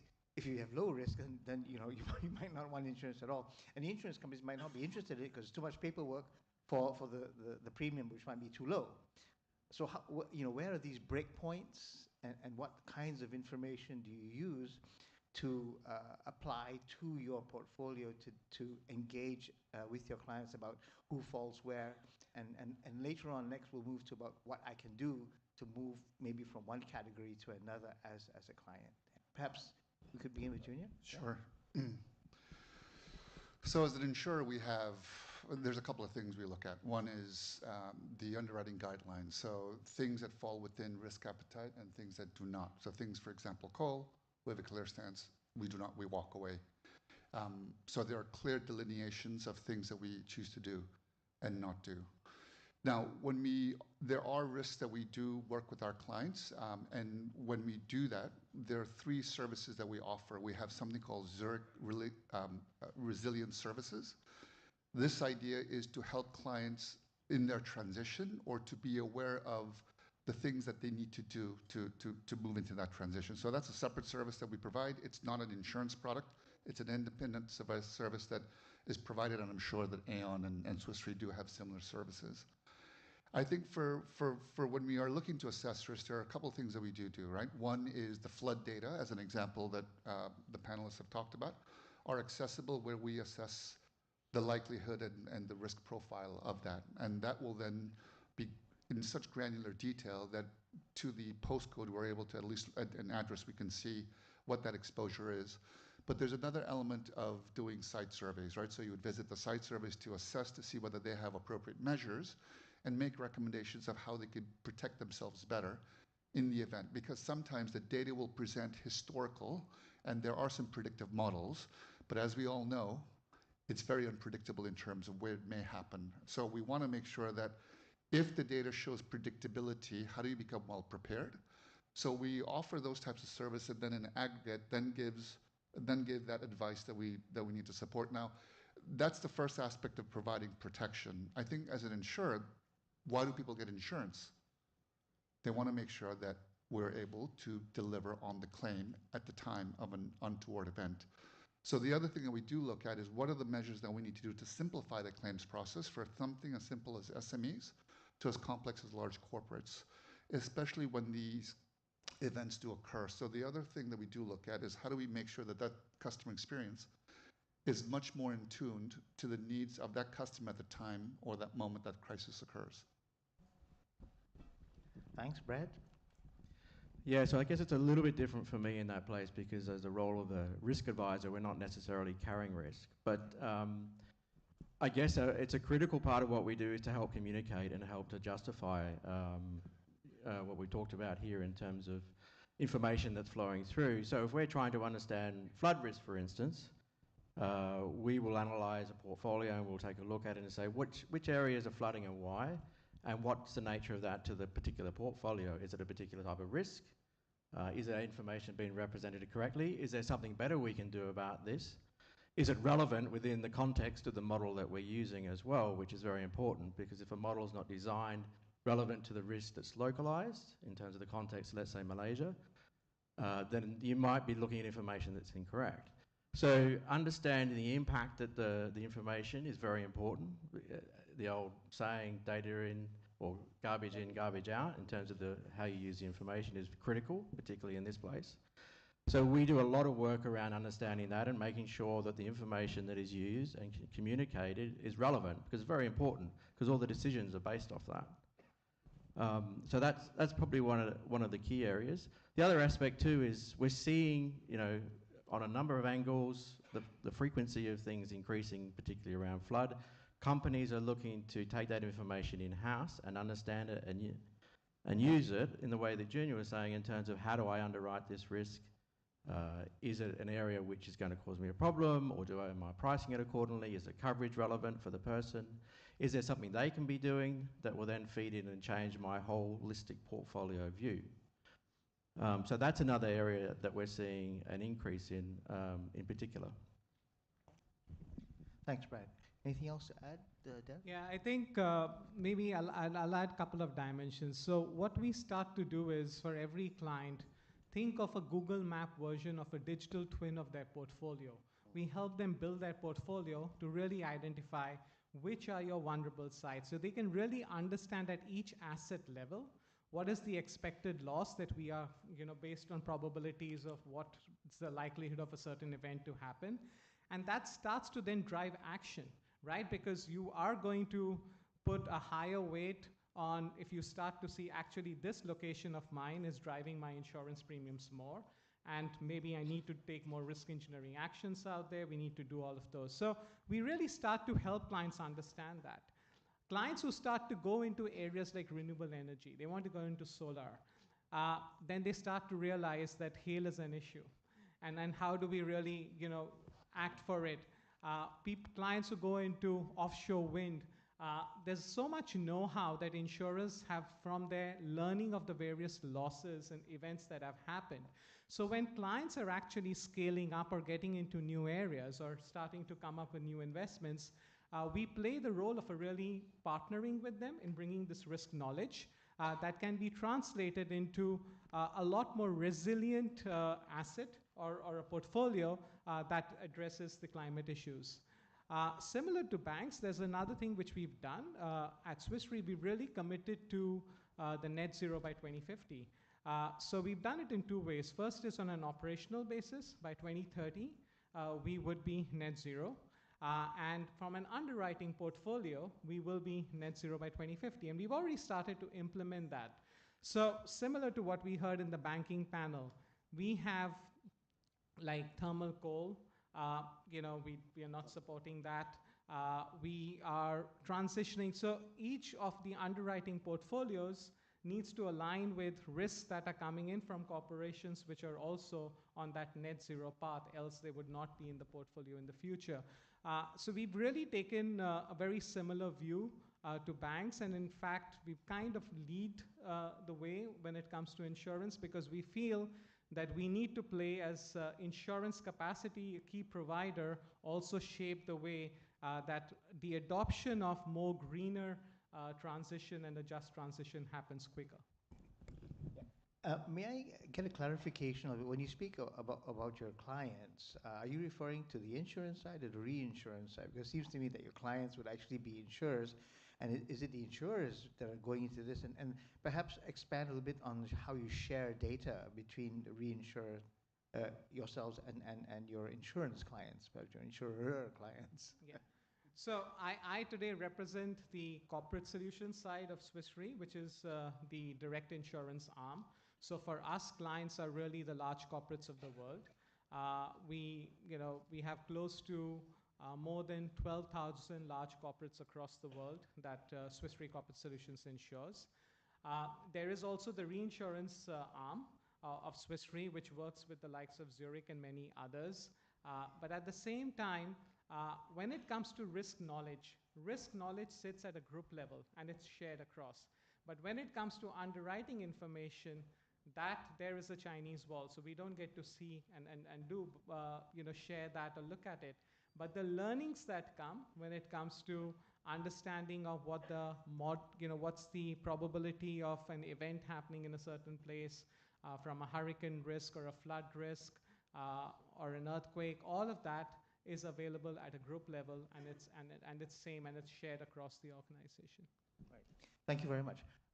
It's not very often that you have experts from the insurance industry up here. So please do use the Over app. Do send your questions in. In fact, I know for a fact, because I've had some conversations in the hallways, that there are some people here from the insurance industry, and you do have questions about this. I'd like perhaps to move a little bit into the ways in which, get a little bit more granular on the ways through which you engage and interact with clients, like I said, who might be perhaps on the cusp of being on one side or the other side of a particular situation. Perhaps they're looking at how they could possibly reduce premiums by taking actions, by investments that would either decrease their risk or de-risk some parts of their operations, etc., or perhaps try to work with other organizations. For example, I happen to know in the Shah Alam area there are 3 developers who are actually in competition with each other in terms of development, but they're all exposed and vulnerable to floods in that Shah Alam area. And in fact, they're working together, collaborating to work with the government agency in charge of flood mitigation to try to sort of decide, which developer might dedicate land to impoundments, water storage, in the event of floods, which and how to share that burden out, so that ultimately all of them end up de-risking as a group. But perhaps some clarification on how you are engaging with your clients to actually advise them, given the fact that you've got these models, etc. Do you get into the tech? Do you get into the engineering? At what level do you collaborate on this? I don't know. Brad, do you want to go? Maybe I can just quickly kick off. I think there's multiple levels in terms of the engagement piece, and it depends sometimes on the sophistication of the client that you're working with and what solution you're trying to come up with. So it can vary a lot because we do work across, or I work across multiple different groups in terms of not just insurance, so corporates and banks and so on. So it can be that we do some analysis, we identify key challenges or risks, but then we engage with our engineering group as well, so risk engineering people, who might then go and deploy an on-ground survey to understand the risk better, or we may actually just have discussions directly with the client around that. And then we take that information and we build it back in again and review how that might change, particularly if they're looking, if they do have something around mitigation as an example, or whether they're planning to do something in the future around mitigation, then we're actually able to represent that and do that and then say, okay, well, that's the impact that it has, and therefore, how do we design or come up with a solution to transfer that risk if it's necessary? So there is that interaction discussion, but it does depend a little bit on the sophistication and how far a particular company is looking to dig into that. As I mentioned before, some will actually take modeling as an example and take it in-house. So they will have the expertise in-house, or they might engage other partners in the industry, like we've been talking about, in terms of understanding more and then educating themselves on the ground as well. Anything to add, either Junior or Deb? Yeah. Yeah. So maybe a couple of examples. What we've started to do with a lot of clients is really look into their supply chain resilience and how it impacts business interruption, which would be climate related.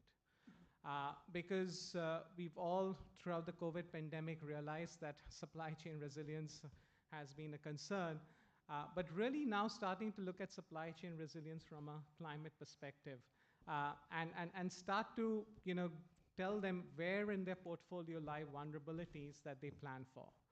We have clients who are investing in new assets. So again, with the platform that we started to share with the Risk Data Services platform, they've started to use it. A lot of clients, including sovereign wealth funds and some others, are now integrating it as part of their investment committee decisions. Is that the right asset? And we also started to partner with, the first adaptation finance guide that we did together with Standard Chartered Bank, where it was really around how could adaptation finance be brought in, and including alternative ways of risk transfer, where traditional risk transfer is not available, but you could end up protecting through parametric kind of solutions where, based on observable parameters, there is a payout that is done. To give you an example, in New York, there are vulnerable communities. So we partnered with the New York government and we came up with a flood protection parametric insurance that would get money paid to the vulnerable communities. So it's again bringing lots of these ideas, but ultimately what insurance does is it gives you a signal on price. Price would go up if the risk starts to become very uninsurable, because we start to see the expected loss from a location, and that should start to drive behavior. Now, in certain cases, the price would go up more in the future, and we are trying to now tell people, why don't you model and see what it means for you in the future now, rather than wait to find that out 10 years later.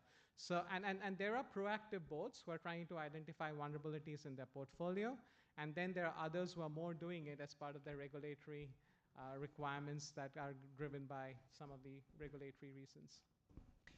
Perhaps where there are no existing regulations, do you engage if you perceive that there is a benefit for your clients to move into a particular area and get those things covered? How do you... We can look at this as this insurance gap now. Perhaps maybe a good time to move into that. Of course, the industry is once again finding out that when the industry finds out about the gaps, they find out about it the hard way. Right? It's like, I should have had this insured, kind of deal. But Brad, perhaps not counting on you to lead all the time, but perhaps does the insurance industry actually, are they proactive in terms of helping clients or potential clients, prospective clients, point out, identify areas where they perhaps should be advised to be covered? Or is this something that you normally wait for your clients to have that go through that painful process and then later on decide? Is there any proactive action in that regard? I think at a higher level, definitely there's a lot of there's a lot of work that gets done in Asia in particular because the gap is so big. And we work closely with groups like the World Bank to help understand the risk and then use that information to talk to governments to say, how do we help the vulnerable in terms of providing some form of protection? Because it's not always easy to provide affordable protection to fully reinstate, say, a physical risk if it's damaged, but you can certainly look at measures, and parametric was suggested to help provide capital injection in times of emergency to help vulnerable communities. So that's definitely it's something it's been going for some time and it will continue to do. There's a lot of discussion, it's a lot of work because you need to do a lot of work to understand the risk. You then need to convince the relevant parties to invest, the relevant stakeholders to invest and come up with a solution that's affordable and amenable. So there's a lot of work that's been done in that place, and it's not just developing communities or vulnerable communities. You can look at a place like Australia where they've developed a pool for cyclone risk as an example because of the cost has increased, so they're trying to mitigate some of that cost by pooling the risk together and developing solutions that are not for profit. So that's not a developing country. That's a country where the insurance penetration is relatively good, but it's addressing a slightly different problem. Yeah, perhaps, Debbie, you mentioned that you already work with governments, and so perhaps having government representatives here, I think be good to hear and to understand perhaps the linkage between the insurance industry, the banking industry, the banking regulators that actually produce some of the regulations that may link insurance with banking requirements, all right? How close is that relationship in terms of you working with government and more specifically government regulators to help them understand where there should be regulations requiring coverage, requiring protection, requiring risk mitigation? Any views on that? So one of the observations, so we have this publication called Sigma, right, which every year starts to show the difference between economic losses and insured losses. And it's really been widening a lot since the start of 2000. You start to see every year it's widening.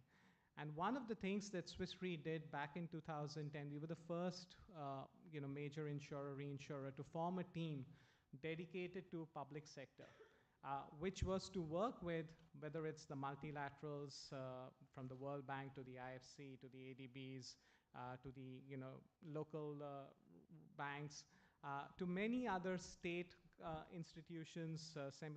It was all around focusing on bringing public-private partnership solutions when it comes to the insurance sector, with the goal of closing the protection gap.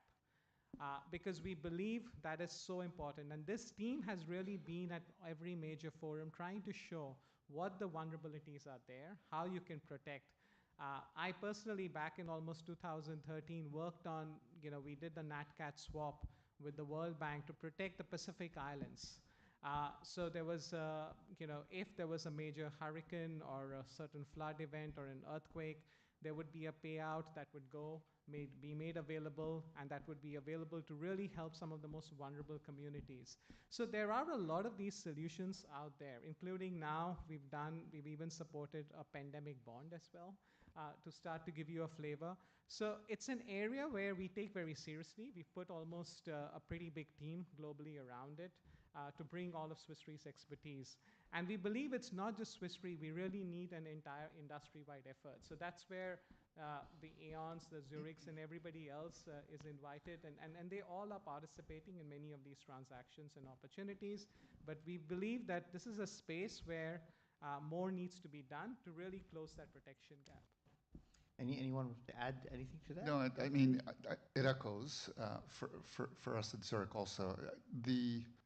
That protection gap, the insurance industry is not going to be able to do it alone, nor would the financial services industry. And I think the public and private partnership is crucial, and everyone needs to play a role. Now, the problem is that's the issue when it happens. So one of the ways that we can kind of mitigate that is to work on a more preventative, proactive approach. So part of the issue is driving more awareness and people to be mindful that these risks can apply to them and to their businesses. I think the example that UOB had with this compass, we are launching one with a bank partner. It's the ESG barometer, and it's supposed to help SMEs realize where are they in that journey to be more resilient against ESG risks. And we did a study, and the study shows that maybe 4 years ago, SMEs, about 22% of them were aware of what the impacts were.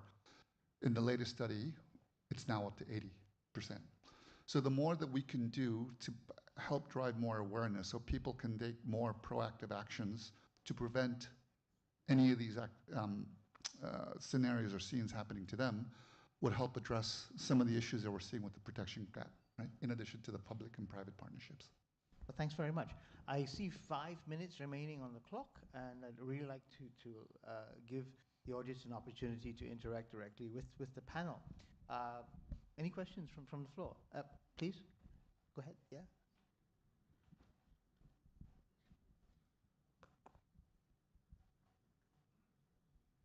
There's an association of insurance companies called the Net Zero Insurance Alliance. I don't remember whether you are in or out or have withdrawn, and of late, a number, I think a third of members have withdrawn from this organization because of allegations by certain elected officials in the United States that decisions such as the ones that you described of withholding insurance coverage from the coal sector, for example, is anti-competitive, and therefore that by being part of an industry association, you are engaging in collusion and denial of access to services. So I just wondered how you are managing that threat of enforcement actions, however justified they may or may not be. So Zurich was on that alliance, was one of the starters.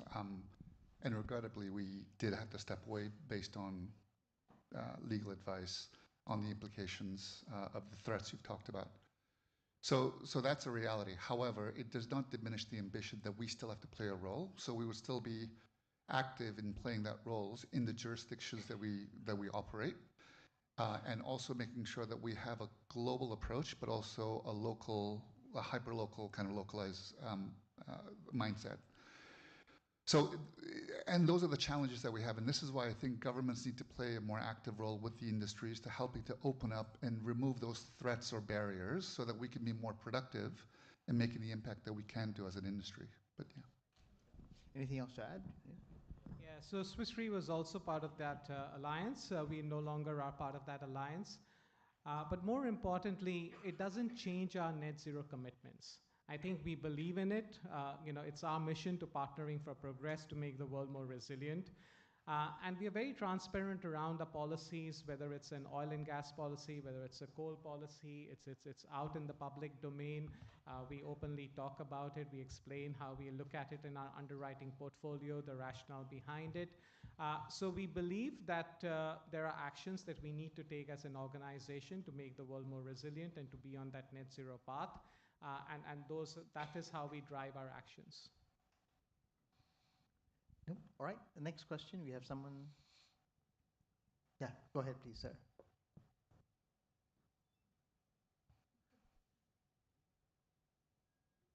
Oh, okay, I thought you were waiting in line to ask a question. Sorry. Questions, anyone else from the floor? Right, well, perhaps if there are no questions, maybe we can just have some very brief closing remarks on perhaps how you see us moving forward. I think that area is an important one. On the one hand, we've had banks say that, well, I gave up this particular loan opportunity just to have somebody else pick it up. And if that happens, you haven't moved the needle on the emissions. On the other hand, trying to remain engaged and collaborating might actually result in greater emissions reductions as we navigate this transition. Perhaps, gentlemen, you'll be able to close with a very brief summary, perhaps, or your final thoughts might be on where the insurance industry has a role to play in helping us with this transition. Is it something that we need to make a clean break from, or is it something that you can remain engaged with? and help, using a stick or a carrot to move the needle. Maybe we can go in the opposite order, Dev. You begin? Yeah, I think there's one message I'd like to really have the audience take back. It's about take control of your risk. Visualization is very powerful. When sometimes you look at your current portfolio today, it might look green, it might not look at risk. But when you start to switch on the future layers, you start to see the ambers and the reds, and then how a lot of vulnerability exists, and it changes behavior, because when you observe, you get concerned and you start to do something about it today. So the message is visualize. There are lots of tools available out there to start to visualize what could happen and take action for it. That's how you take control of your risk to build more resilience. Thanks, Dev. Brad? I think it's pretty much to reiterate the same point. It's not difficult to have a good understanding of what's going to happen and how to stress test what you do as a business. And it's certainly changing. I've seen so much more engagement in the past 5 years, and some of it's regulatory driven, which is understandable, but that's a good thing because it's bringing resilience. So, ask the partners that you work with how they can help you, because there is plenty of good information, there's plenty of ways to look at it. And to understand and know is, empowers you to be able to do something going forward as well. Sure. Yeah, I echo with everyone else what they're saying, but I think it's a multifaceted approach, and the idea is to remain committed and true and see for the long term. And I think the most important thing is that we need to come together more as an industry, but also with the public sector to really make a meaningful impact. I think there's been great progress, but certainly there's much more to be done. So, yeah. So please join me in thanking our esteemed panelists for a wonderful overview of the intro. There we go. Thank you, Dr. Tessera, Mr. Cho, Mr. Weir, Mr. Misra. Go ahead and stand up and let's take a group photo on stage. There we go. Before we move on to our next session.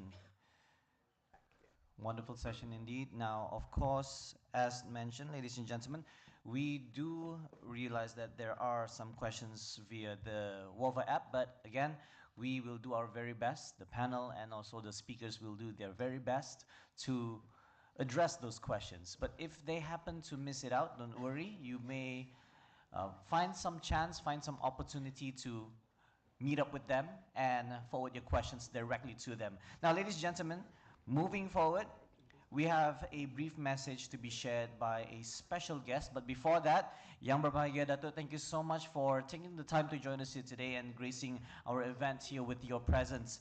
Ladies and gentlemen, we have a brief message to be shared by Yang Berbahagia Dato Johan Mahmud American, Secretary General of the Treasury at the Ministry of Finance, Malaysia. Can we give him a big hand, please? Thank you. Bismillahirrahmanirrahim. Assalamualaikum and a very good morning. Salam sejahtera, salam Malaysia Madani. Datin Sri, Sunita, thank you so much for inviting me to join you. Obviously a great conference that you've organized, great speakers like what we saw on the panel earlier. Very much honored given this opportunity. Maybe just to speak, I think clearly, I think we probably were all amongst the converted, but certainly climate change is not just an environmental issue just for environmentalists. It's certainly something that affects all of us. It's certainly increasingly a business and economic imperative, and hence really something a priority for the government. And so for my brief remarks today, I hope to just cover 3 main points. I think first is really the need to accelerate reform. The second one, maybe just touching in terms of the commitment that at least the government, particularly including the Ministry of Finance, is taking in terms of really supporting this agenda. And really the third, looking forward, so it's really the role of the private sector working with the government to advance action against climate change. In terms of reform, ladies and gentlemen, as you're familiar, Yang Muhammad Prime Minister has launched Economy Madani as part of the umbrella of the reform agenda, which speaks about having to raise the ceiling in terms of restructuring the economy, including on a more sustainable basis, raising the floor, ensuring that those benefits accrue to the rakyat inclusively, and also in terms of the governance framework that underpins all of this. And as you know, Madani itself, the M stands for Mampan, or when it's translated to English script, so sustainability.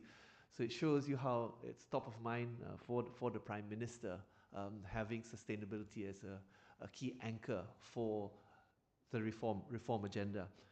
And certainly some of the very positive macro results that we are seeing of late. So we're seeing in terms of GDP growth, we've seen it go from 4.2% in the first quarter to 5.9% in the second quarter. We're certainly, I'm sure colleagues from Bank Negara are happy that they don't get always asked what's happening to the ringgit. Certainly it's a bit of a happier front at the moment as it's in the 4.3 range. Bursa having crossed 1,600 indices. Whilst these positive developments, I would suspect not accidental, I think some of it certainly does refer to some of the early fruits from reform undertaken by the government.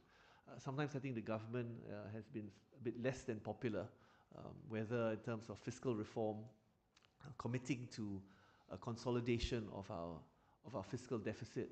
In 2022 it was 5.6, it was reduced to 5% in 2023, and this year we're targeting 4.3%, and for budget 2025 certainly a continued consolidation of that deficit in line with our commitment under the Fiscal Responsibility Act to achieve at least 3% in the medium term.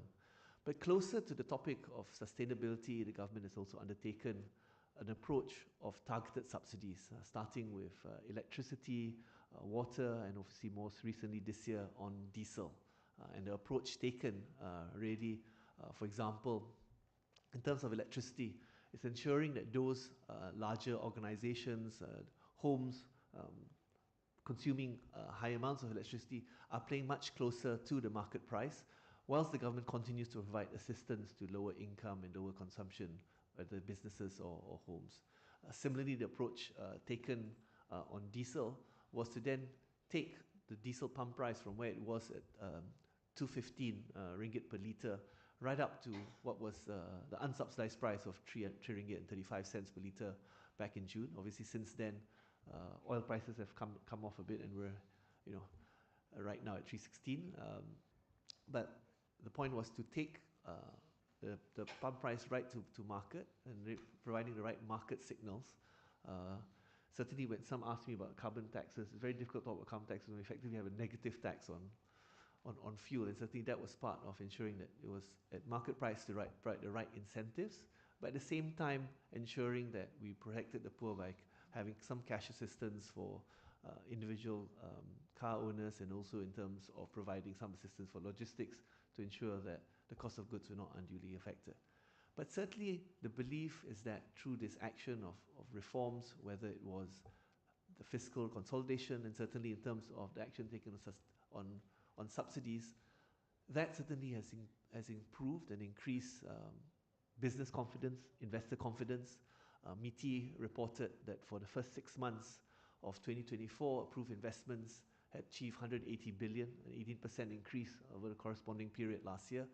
And that confidence does come back towards the fact that government is taking action on the sustainability front. And I think that should bode a lesson, I think, for all of us, that reforms on sustainability is a payback, especially when we still hear many Malaysian organizations, perhaps those amongst the SMEs, who sometimes still see action on sustainability or climate transition as a luxury, a necessity, or even burdensome in terms of additional costs. And I think the experience of the Malaysian government, at least in terms of the early fruits that we've seen in terms of macro and investor confidence, should then perhaps give a good lesson in that it certainly does have a payback or return on investment, starting on this journey of reform towards greater sustainability. That's really in terms of my first point about the value of reform, and obviously the need to continue to accelerate that reform. Certainly with the upcoming budget, which will be tabled by Yang Prime Minister in 18th of October, we certainly look forward to see what more we, particularly in the Ministry of Finance and Government, can do to further accelerate reform, to support the need for climate action. Thus far, the Ministry of Finance have obviously undertaken various interventions to promote climate action, whether it's through funding, taxation, grants or policies. It was interesting to hear in the previous panel talking a lot about floods. Certainly, this is where I guess government needs to step in whether there are market failures. Certainly, we saw perhaps that it's underdeveloped. I think flood insurance, particularly for the agricultural sector, I think that's where the government is committed to work with AgroBank, at least to seed an initial flood insurance for farming sector. But talking in terms of some of the key levers in terms of financing, the government itself has issued sustainability sukuks totaling about 13 billion, at least over the last 3 years. Beyond our own issuances, we're certainly also supporting financing done by the private sector. We have schemes, for example, like the Green Technology Financing Scheme, which provides a guarantee of between 60 to 80% on top of a interest rebate of about 1.5%. Bank Negara itself provides subsidized funds for transition, which is lent through the banking sector.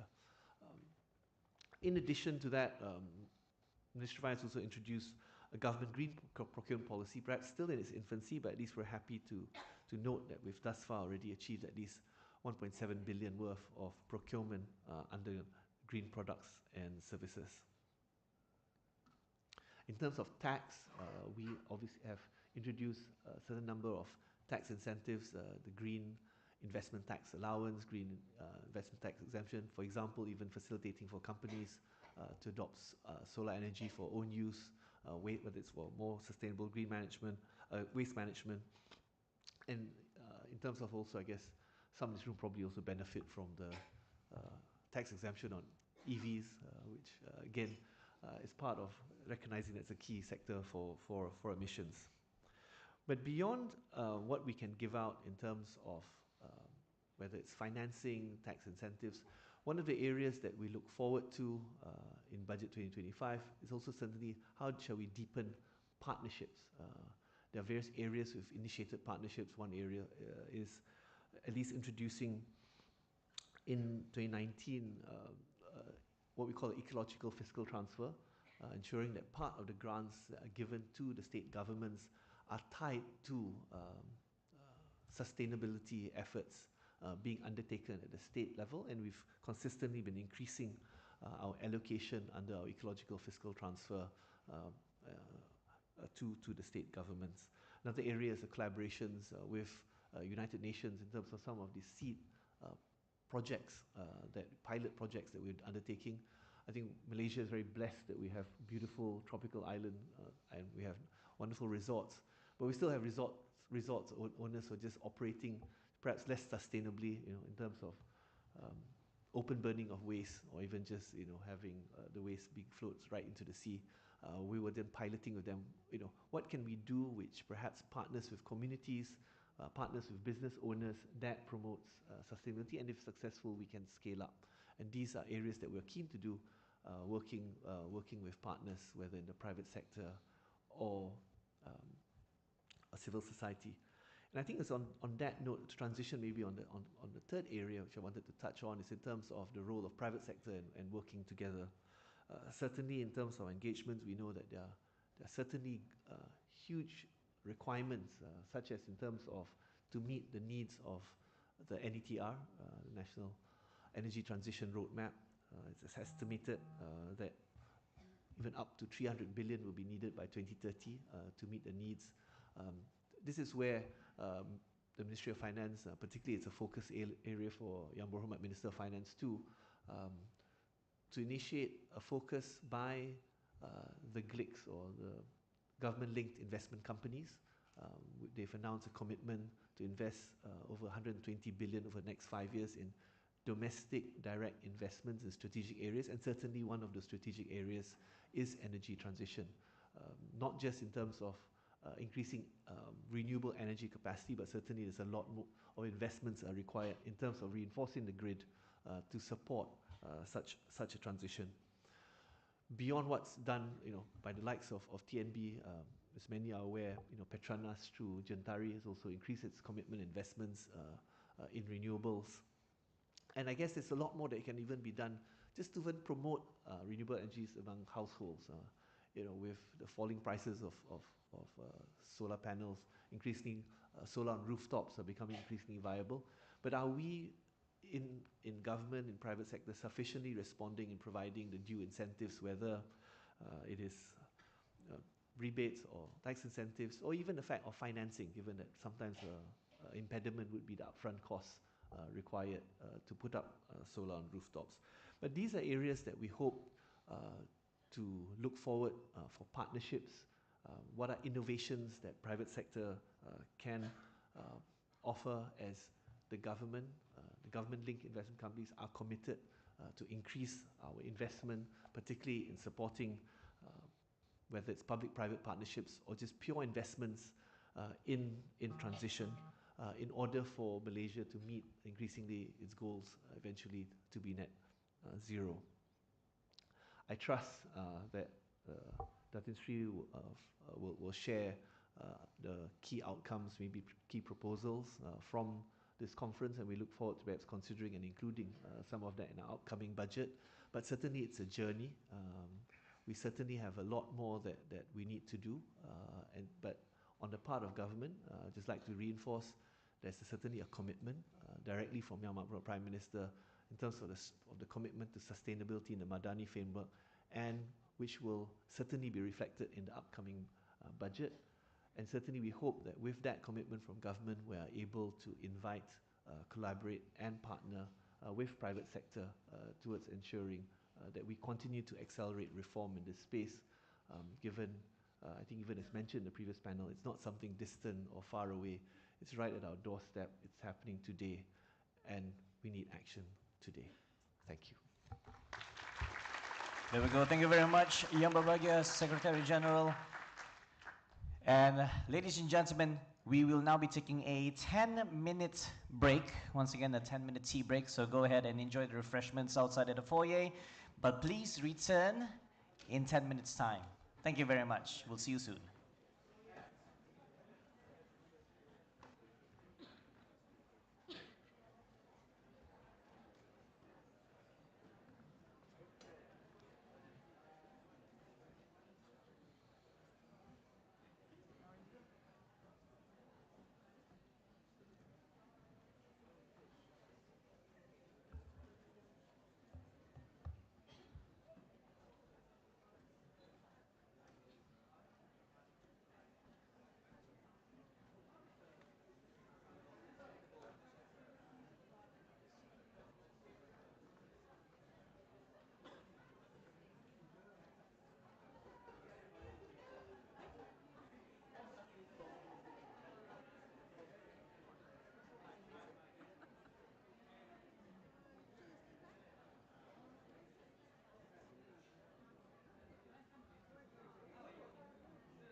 Yang discussion lah dah habis.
Yeah, And okay. I think it will be here. I Okay, think cool. just prepare. Right. Okay. Terima kasih, Abang. Thank you so much. Bye.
want Europe to become the first climate neutral continent in the world by 2050.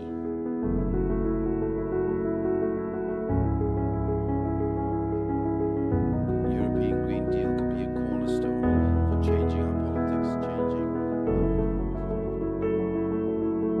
The Just Transition Fund is... If we want to deliver, obviously mobilizing EU funds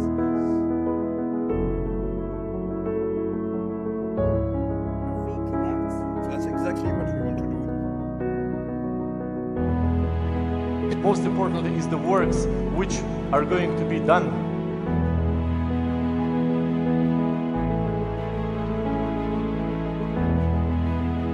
Appropriate support for Weir new obligations. We need everyone, and no one will get left behind. As we continue to battle the pandemic, we must also focus on our long-term challenges. This is why the Green Deal, as a growth strategy, remains our compass throughout the recovery. We will reduce emissions by at least 55% by 2030. And today's agreement puts us on a clear path towards climate neutrality in 2050. It gives certainty to investors, to businesses, to public authorities, and to citizens. It future-proofs our union.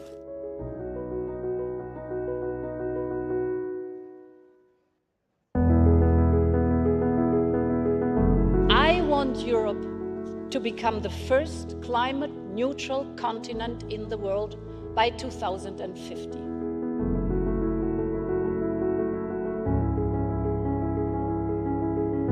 European Green Deal could be a cornerstone for changing our politics, changing. The Just Transition Fund is... If we want to deliver, obviously mobilizing EU funds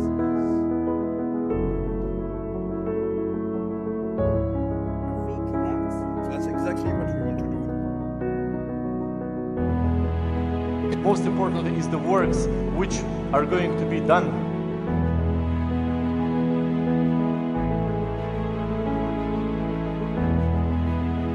Appropriate support for Weir new obligations. We need everyone, and no one will get left behind.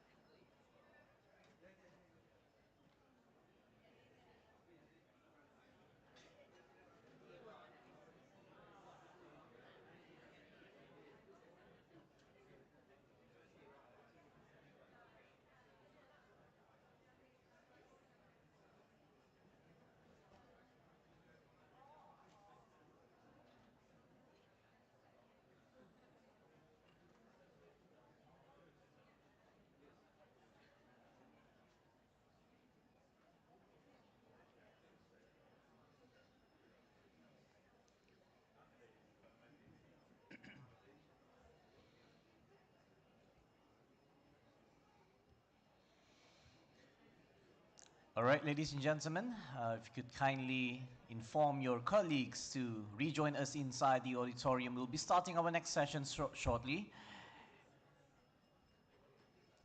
We are a bit off from the schedule, but we'll try to catch up as best as we can, of course.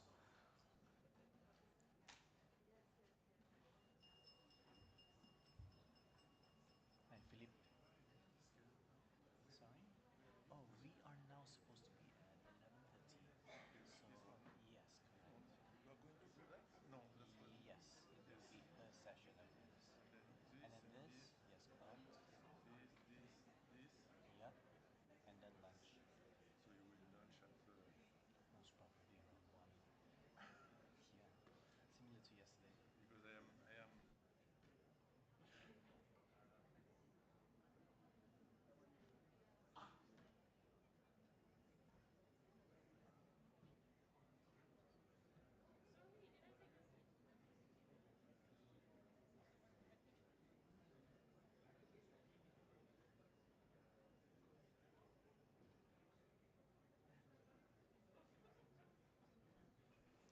All right, ladies and gentlemen, once again, I'm not sure whether our guests outside at the foyer can hear me, but Those of you who are outside of the foyer, please join us again inside the auditorium. We'll be starting momentarily. Thank you. And if you do have colleagues outside of the foyer, please ask them to join us as well. All right? And ladies and gentlemen, again, just a gentle reminder, because I'm sure today is a busy day for most of you. It's a Wednesday indeed. So please kindly switch your mobile phones to silent mode. And if there is any urgent call that you need to do, please do so outside of the foyer. Also, ladies and gentlemen, later on we'll be having a bit of a survey that I would like to ask everyone to fill out. But this will be happening later, all right? We'd like to get your feedback and also some suggestions, if may, so that we can further improve the next summit, all right? This survey form will be shown to you later on after this. Oh, you can also fill it out right now. QR code is currently being shown on screen, so please, if you could do me the pleasure of scanning that QR code and fill out the survey form online, it would be fantastic.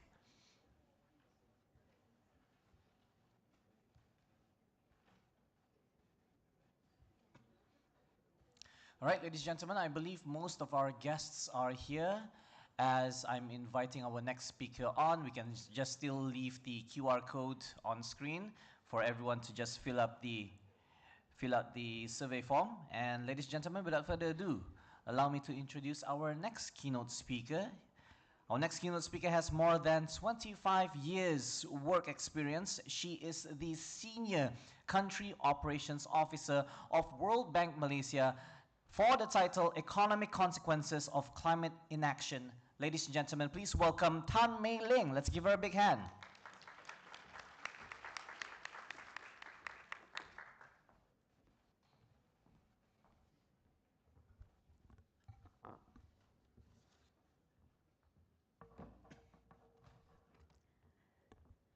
Thank you for having me here today.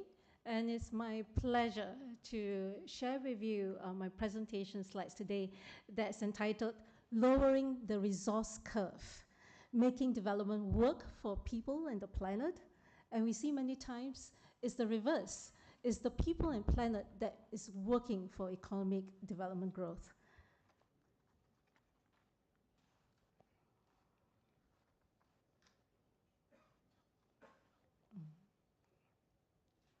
Thank you.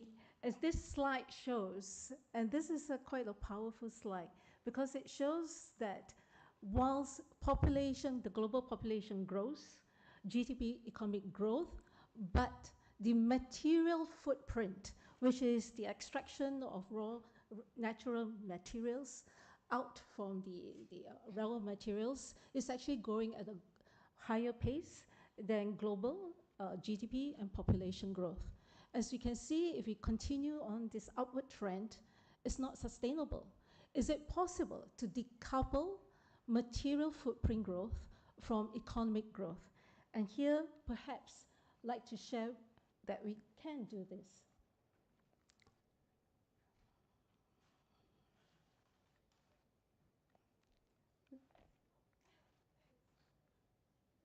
Okay, having a bit of clicker, apologies for that. And whilst we take it down from the 30,000 feet, let's make it real, actionable, and practical. And I would like to walk you through end-to-end of the value chain to really see the bigger picture. But let's start with a simple example, plastics. I will take you through 3 examples and start off with plastics.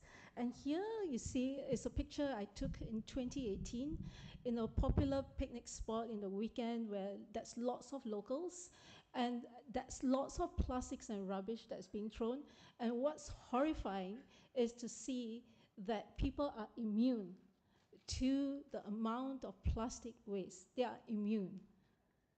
Next, fast forward, just 3 weeks ago, in Langkawi, and this is off the touristed islands, less touristed islands, and it's on a small uninhabited island. And as you can see here, it's plastics that's not just washed up, but it's also plastics that left by day picnickers. And Langkawi is one of the sites for ASEAN summits next year. So how did we get here? How do we get with all the plastics? We see plastics, we drink coffee and tea from jugs, but the water we need from plastic water bottles. We go to Kanduri weddings, parties, where there are 400-500 guests in a wedding party, and we have plastic water bottles. Even now in cafes and restaurants, we see sauces, the chili sauce, coming in plastic, and yet all the rest are served in plates. So the growth of plastics globally has been exponential. The chart on the left shows that in between 2000 and 2015, right, in 15 years, 44%, nearly half of the plastics that's ever manufactured in the world was done in 15 years. And now fast forward to 2024, it's still on this upward exponential trend. And you can see the chart on the right, the pink is the plastics packaging. And the plastic packaging that we throw away, our convenience, including the plastic bottles, all the Milo sachets, the biscuits, etc. I use Milo just as an example, but if you go to any grocery and supermarket, everything is single sachets now. It's not in tins, it's in convenience. It has become mainstream in our lives, but in all sectors, in industrial, in machinery, in electrical appliances, plastics that you see in fridge, in the washing machine, in the toasters. So we have single-use plastic as well as durable plastics.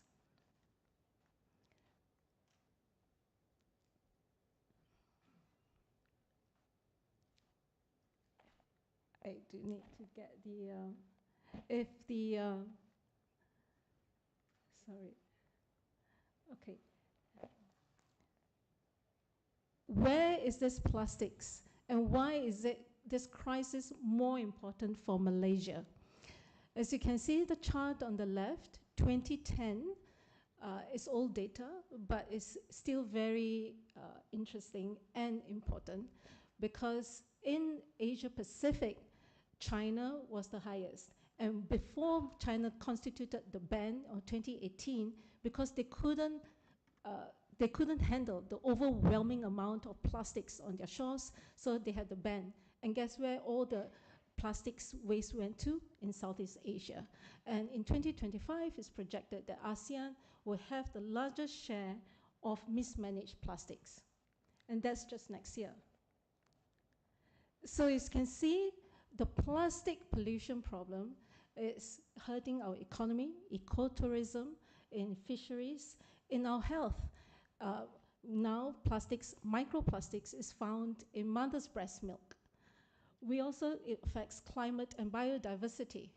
In terms of climate alone, the entire plastics production life cycle, because plastics is fossil fuel-based products, and if you go into the resin, the manufacturing, the transportation, right to the end of where it's being used in the various sectors, the amount of emission, if it continues on the trajectory that we have, by 2030 is equivalent to 295, nearly 300 coal plants. So as much as we can say we want to retire coal plants, this is the dark horse here.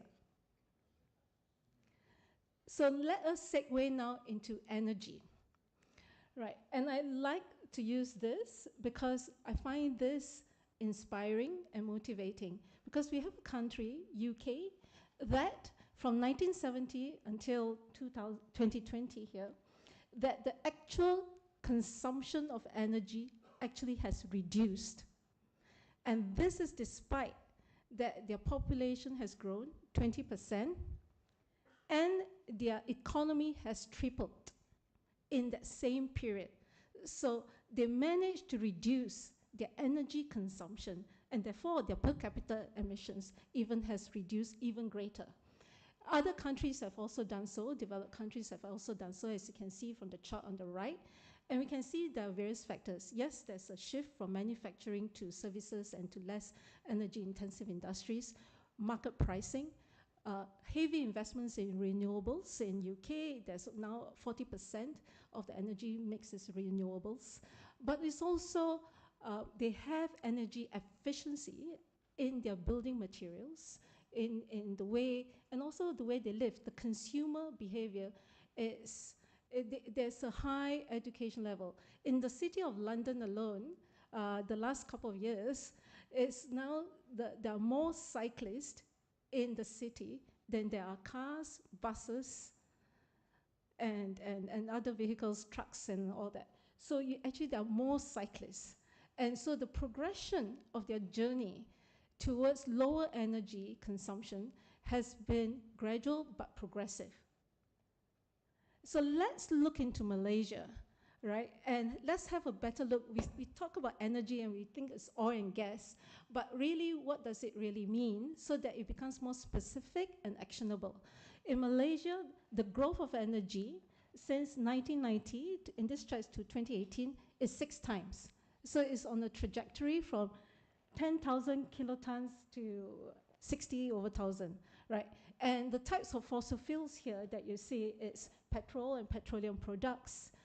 You have electricity at 20%, gas at 29%. And where are these types of fuels being used in the various sectors? For example, in manufacturing, you have gas, you have electricity, and petroleum products to run its operations in factories, in machinery, in genset, and so on. In different sectors, you also have the use of the fossil fuels, the different fuel types, in the operations. So let us look into, perhaps take a closer look at transportation. Where is the highest at 36%? Maybe we just look at this as an example.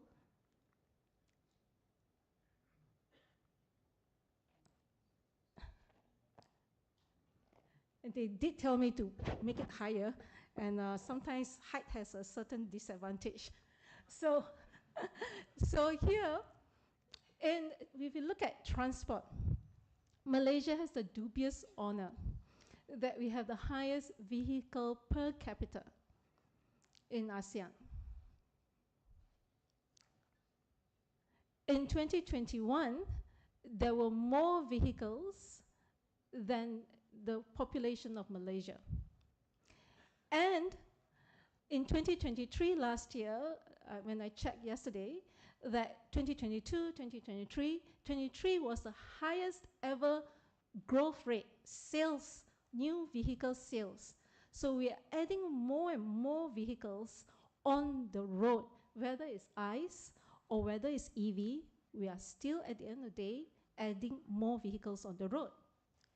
What does this mean? And you can see for those who live in the urban KL Klang Valley, this one is an example that is near Mutiara Damansara. We see in Kerinci, Bangsa South, we see in Jalan Jelate, Ampang, we see it everywhere, right? We see highways, and what does that mean? The construction of this is more cement and more steel, more energy all along, the production. And cement, this is what it means to doing to us in terms of the impact on our hills, and biodiversity is lost, and is lost forever. And here is really, we see that I give you an example also, maybe closer to my home, in Bukit Kiara, right? In the north of Kiara, there is been construction, property development, and the MP, who happens to be YB Minister Hannah Yeoh, says now the topsoil, the hills that's been cut, every time there's rain, there's floods 2-3 kilometers down the road in her kawasan. And then what she does, she gives cash assistance, and we talk about floods and flood mitigation measures, but this is the flood that has happened, right? And what we are doing is then perhaps we should look at the root causes of floods and mudslides. We see this in Janda Baik, we see this in Baling Kedah, in Kelantan, in many places. So, how do we then lower the resource curve? The only way to lower is to reduce. It's not reuse, nor even recycle, because recycle, again, also uses energy. And let's have some simple and practical solutions for plastics, lowering single-use plastics, the pink one, for example. We can stop. We can even just reduce by stopping unnecessary plastic water bottles and other plastic packaging. We think perhaps we don't make a difference, one person, but collectively, accumulatively, we can see the exponential growth. And most of the plastic waste are not recycled. In fact, it's just in the environment. So if we can reduce, and even durable plastics, in EU and UK, they have made it mandatory by 2030, I think. It's that every single, the durable plastic must be made, every single fittings, fixtures, electrical appliances cannot be thrown away. And we are so used, if a single light is out, we throw the entire system away, right? And it's there's no more, why don't we repair? The TV is spoiled. After 3-4 years, we throw away the entire TV. We don't repair anymore. So the question is that here now, UK and EU is mandating to be able to repair and fix things. Implement and enforce the plastic sustainability roadmap. We have that roadmap. Let's implement and enforce it and empower our local councils. The revenue they collect, they keep. And the last one, increase recycling rate. Yesterday, someone says that we need to have imported because we don't have enough feedstock. I'll give you an example. There was also a question, how do we take it to the person, to the man on the ground? So in my condo, there was recycling bins. It was very far away outside in one end because it's easier for the trucks to move in and out. But I asked, how big is the truck? It's a small truck. And I asked the management office, why don't you move it to near the lifts where there's high traffic flow? The truck from previously, where they couldn't even fill in one small truck a month, became just by a simple movement of where the plastic recycling bins are, they come 5 times a week now because it's overflowing. So many solutions do not need any money. Actually, we just need operational detail in the way we can change people's behaviors. Then let's look at another one. Transport, construction, and it's not about just construction of roads and highways. It's also construction in property development and all. Before we get all gung-ho, which is good by itself, EV cars, right? But how about, let's look at the overall bigger picture. If we have this pie of number of cars, vehicles, this pie, let's maintain this pie moving forward instead of adding more and more. We can't build our way out of the climate crisis, right? So let's have this amount of cars, maintain it, or even shrink it. And within this shrinking pie, have more share of EV vehicles on a cleaner grid. And that's sustainable transport. And let's talk with our feet. Let's walk more, let's cycle, and give feedback to our local councils and our MPs to have that investments. And in terms of green growth, it can be a just transition. We can say, let's be world leader or regional leader in manufacturing, MRT systems, buses, coaches, and all. We can invest in green technologies and become competitive in those industries because cars is a very competitive industry, right? We have Japanese and Korean cars and Chinese cars. But how about we become world leaders in building MRT systems, for example? So if we can reduce energy production and consumption for plastics, construction, transport, and then here we are in the rest of the other sectors, right? Energy efficiency and energy reduction. And that can be done. We can switch off our air cons. I now do not have aircon in the house. I have, if I really need to, if it gets hot, I use the fan, there's many trees around. So if we can have, right, to incentivize both residential, commercial, and industrial to really use carrot and sticks, reward those, and also then have penalties, right? We have 5-star rating, not just for consumer appliances, but for industrial machinery, and incentivize them. The chart on the left shows there's actually transmission loss. So energy supply versus actual energy consumption. And our netter perhaps is based on energy supply. And that's why we need 300 billion by 2030, 1.3 trillion 2040, 2050. 1.3 trillion, it's mind-boggling, right? And as a Malaysian, it's fiscally not sustainable. I will get very excited if I can say, can we reduce the 300 billion to 100 billion, right? And then the other savings that we repurpose that for education, for healthcare, for green infrastructure. So here, that transmission loss, how can we make it more efficient? Solar on rooftops, because there's no transmission loss.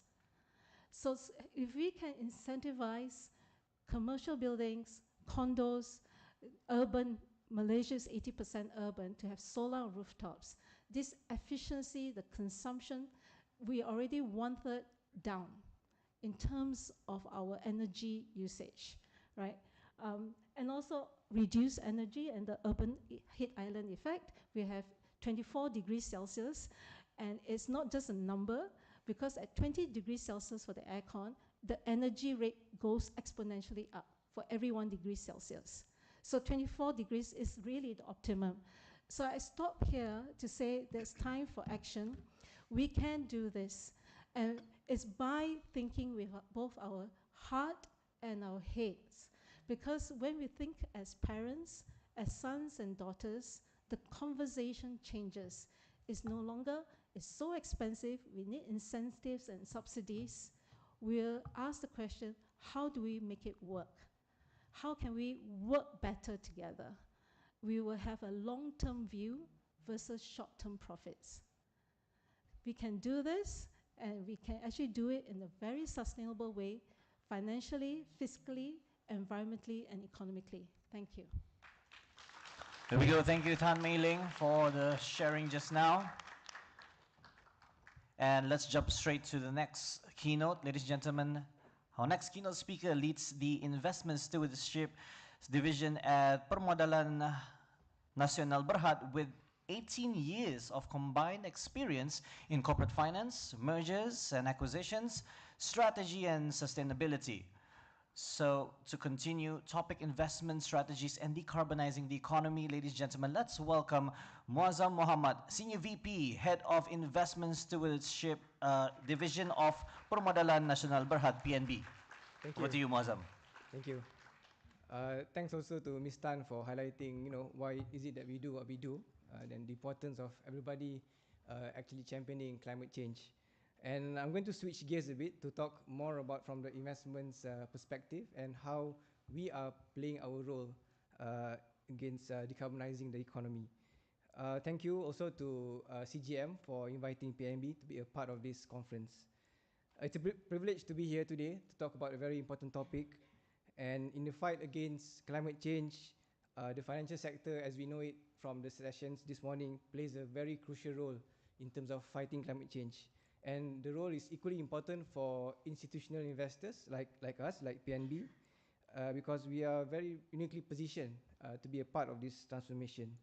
In 2022, PNB launched its 10 ESG commitments, and I'm just going to name a few of them. So we have a 2050 target to reach net zero portfolio, and with that, we have set up our midterm targets. So we aim to reduce our carbon intensity emissions 30% by 2030, 70% of our portfolio to have a net zero target also by 2030, no new investments in greenfield coal, and then we have a policy also against deforestation, peatland and exploitation. We commit to invest 10 billion ringgit in green and transition assets by 2030. We have a labor rights policy. And then, of course, on the stewardship side, we have a triple bottom line model, focusing not just on profits and people, but also the planet. So when we crafted our ESG commitments, we actually premised it based on 5 key principles. Number 1 is that we believe that ESG drives long-term value. And number 2, being a key investor in Malaysia, we have a leadership role to play. And then the third is to be cognizant that it takes collective action, especially from the previous session that we've heard. Number 4 is walking the talk, because whatever we tell our investee companies to do, we ourselves must change as well. And last but not least, it's more on progress over perfection, because everybody knows that it's not easy to reach net zero. Everybody needs to work on it together and learn together along the way as well. So I'll craft my session today into 2 sections. The first one is explaining more on how PNB and other institutional investors play a big part. And then second part is to highlight again why are we doing all this. So the first one, people like us, we are fiduciaries. We manage capital invested by the public, and it's a huge responsibility for us to monitor and steward our companies, especially when it comes to sustainability. So the first one that we started with was setting clear expectations. So IIs like us articulate clear expectations on not just on climate disclosure, but specifically on decarbonization target. For us at PNB, what we did last year was to baseline our Scope 3 emissions, particularly finance emissions, and that allowed us to understand where our emissions come from, who are the top emitters, which are the sectors that we should be focusing on, and which are the companies that we should focus our engagements on. And that has really helped us to really develop our own net zero assessment, our own sustainability assessment, and guides us in terms of our engagements and working together with our investee companies. And I think setting clear expectations from the start is very important, whilst being cognizant that every company is unique. They have their own management team, so we let the companies develop their own specific initiatives, but at the end of the day, we push the agenda of the importance of reaching net zero by 2050. The second part is, just to deep dive a little bit more on the engagements and advocacy. Of course, being a prominent investor, because we manage approximately 340 billion ringgit in assets, and approximately 9 to 10% of Bursa Malaysia are actually investments that we made. So we have a very unique position, quite a lot of leverage when it comes to engaging our portfolio companies. And it's all about having meaningful dialogues on certain key things. Just to share with you, when we assess whether a company has a credible net zero plan, we are guided by the net zero investment framework, whereby there are 6 critical areas. I'm not going to name all of them here, but the 2 key elements that we are talking to our investee companies on is on number 1, on setting strategy to decarbonize, and number 2 is to actively allocate capital towards that. And those 2 key elements actually form the main agenda whenever we talk to our top emitters. And on top of climate change, there are other emerging or important topics that we also engage them with. These include on adaptation and resilience. There's a lot of commitments on climate change mitigation, but another thing that we should focus equally more on is on the A&R side, because we all know that the world that we will live in the next 26, 27 years is a different one. So essentially, companies need to adapt their business model according to the changing landscape. The other 2 areas that we are engaging actively with our investing companies would be on the labor rights front. Labor rights is a very important topic, especially for the labor-intensive sectors. And then a new and emerging thing that we are doing is on nature and biodiversity. So we recognize that there's a strong linkage between climate change and nature. And we all know that if you compare NBS versus technology-based solutions, NBS is the most effective cost-wise and in terms of being readily available. So just to share, we do direct engagements with our portfolio companies. We encourage them to also measure their scope 3, work with their supply chain, and the expectation is that all of this will trickle down towards their suppliers and then the suppliers under them as well. And at the end of the day, it's all about collaboration, and we felt that it's important that people who are slightly more advanced than the others also share their experiences, which is why we actually developed a community. We call it a sustainability committee that's headed by, that's chaired by Maybank, and then it's membered by the sustainability reps from all of our key investee companies. And from time to time, we do knowledge sharing sessions. You know, just to share, we did one on ISSB recently. We're going to do one on TNFD, just to increase the awareness and knowledge on the key emerging topics. The third point on how we play a role in decarbonizing the economy is on incentivizing green investments. As I mentioned earlier, we have a 10 billion target to invest in green and transition assets. We have our own internal taxonomy on that.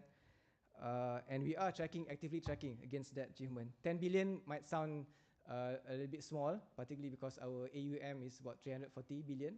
But again, it's a midterm target. We can see where we are progressing and see where we can grow from there. And reallocating investments towards low carbon solutions is key, particularly domestically. As you've seen earlier, that a lot of the climate change impact, you can see it from our energy mix, the cars that are on the roads, single-use plastics, and what have you. So a lot of that actually goes back to what are the type of investments that we should see in this country. So those are the three key things that actually IIs like PNB is championing. It's an ongoing journey. Every company is at a different stage, and above all, we want a collaborative model and for everybody to transition together. And it goes without saying that on the question of why are we doing this, at the end of the day, there are really 4 key items. Number one, it's on risk mitigation. Because again and again, when we communicate to our investing companies, we tell them that climate risk is business risk. All of your businesses are at risk. And for investors like us, that translates to investment risk. And knowing all this, actually on top of the usual risks that one would measure, decarbonizing helps to mitigate all of this and strengthens the long-term viability of the business. Number 2, as we've listened earlier this morning, it's on access to capital. As more and more institutions like us integrate ESG into our decision-making, you'll see that on top of the regular checks and KYCs that you see, the emissions profile, the assessments on the decarbonization or the net zero targets that the company has form a very important part of our own assessment. And companies who are late in the game would find themselves eventually losing access to critical capital. Number 3 is on efficiency and innovation.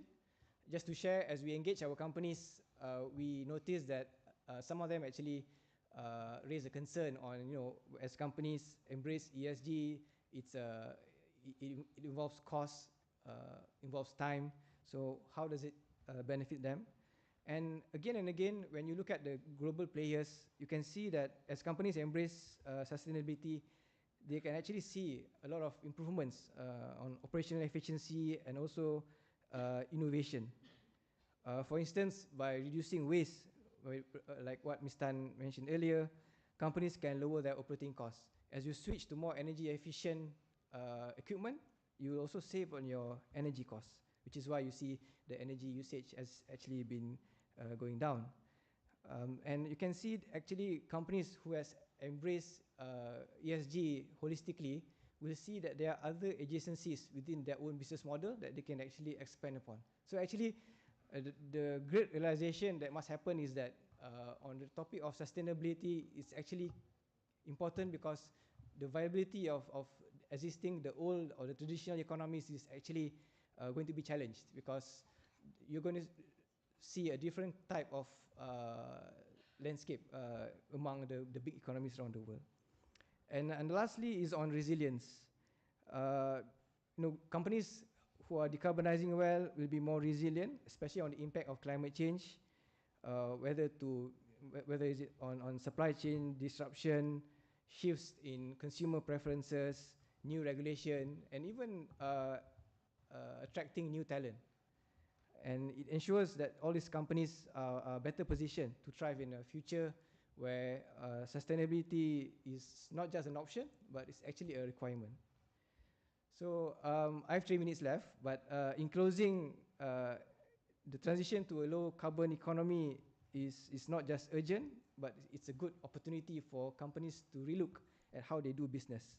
And which is why institutions like PNB, we have a tremendous responsibility to lead this change. We also have regular conversations with other JLICs on the same topic. And not only on decarbonizing our portfolios, but encouraging our investee companies to do the same. So the road ahead will be challenging. I think let's not forget about that. But the benefits are very clear on reduced risk, enhanced reputation, enhanced operational efficiency, greater access to capital, and ultimately to be more sustainable and prosperous for everybody. Thank you. Thank you, Omar. There we go, ladies and gentlemen, another round of applause. And we'll jump straight to our next session, our next keynote for climate concerns of minority shareholders shall be presented by someone who is a dedicated advocate of corporate governance, sustainability, business development, and strategy, who held pivotal roles where he played a crucial part in shaping Malaysia's corporate governance framework. Ladies and gentlemen, please welcome Dr. Ismet Yusof, CEO of Minority Shareholders Watch Group. Let's give him a big hand. Thank you everyone. Assalamu alaikum. Good afternoon. I thought I'll be speaking from here as a bit more informal. Well, we have heard for the past, yesterday and today, and I'm sure tomorrow, about the importance of sustainability and importance of this climate crisis. But the question is now, what does it mean for minority shareholders? Well, minority shareholders, as its name, technically you may own as little as 100 shares in a company. That's a minimum bar, which is not much. And also you can even own as much as 3 million shares, for that matter. That brings you up to the top 30 list of shareholders. Does it matter? How much impact can you bring? And how much impact can you make change for the company that you invest in? So that technically somehow or other trigger to a point to say, do I need to care about climate crisis? Because at the end of the day, I'm just a minority. That begs the question, technically, whether or not, who cares? Or in Malay, we call it siapa peduli. Who cares? Well, of course, it is something that we all need to care as a minority shareholders or individual who are putting your money in it. At MSWG, we are technically a shareholder activist representing the voice and interests of minority shareholders for listed companies.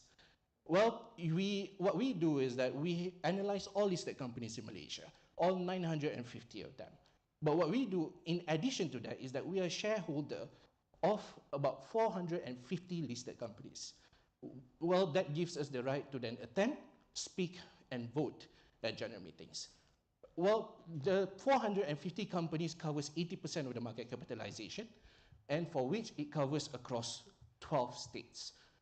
There are 3 matters that normally is within our purview and what we analyze. We look into the company's operation, we look into the company's financial performance, and also governance. But what we make change this year is that we put a little bit more focus on climate crisis. So we ask company questions. We ask company, what do you do to mitigate issues on climate crisis that is very much relevant to your company? Well, I have to be honest with you, I've been shushed many times at general meetings by the board because of this issue. At the end of the day, for them, it's bottom line. The most important thing is that I make money for you and give you the dividend.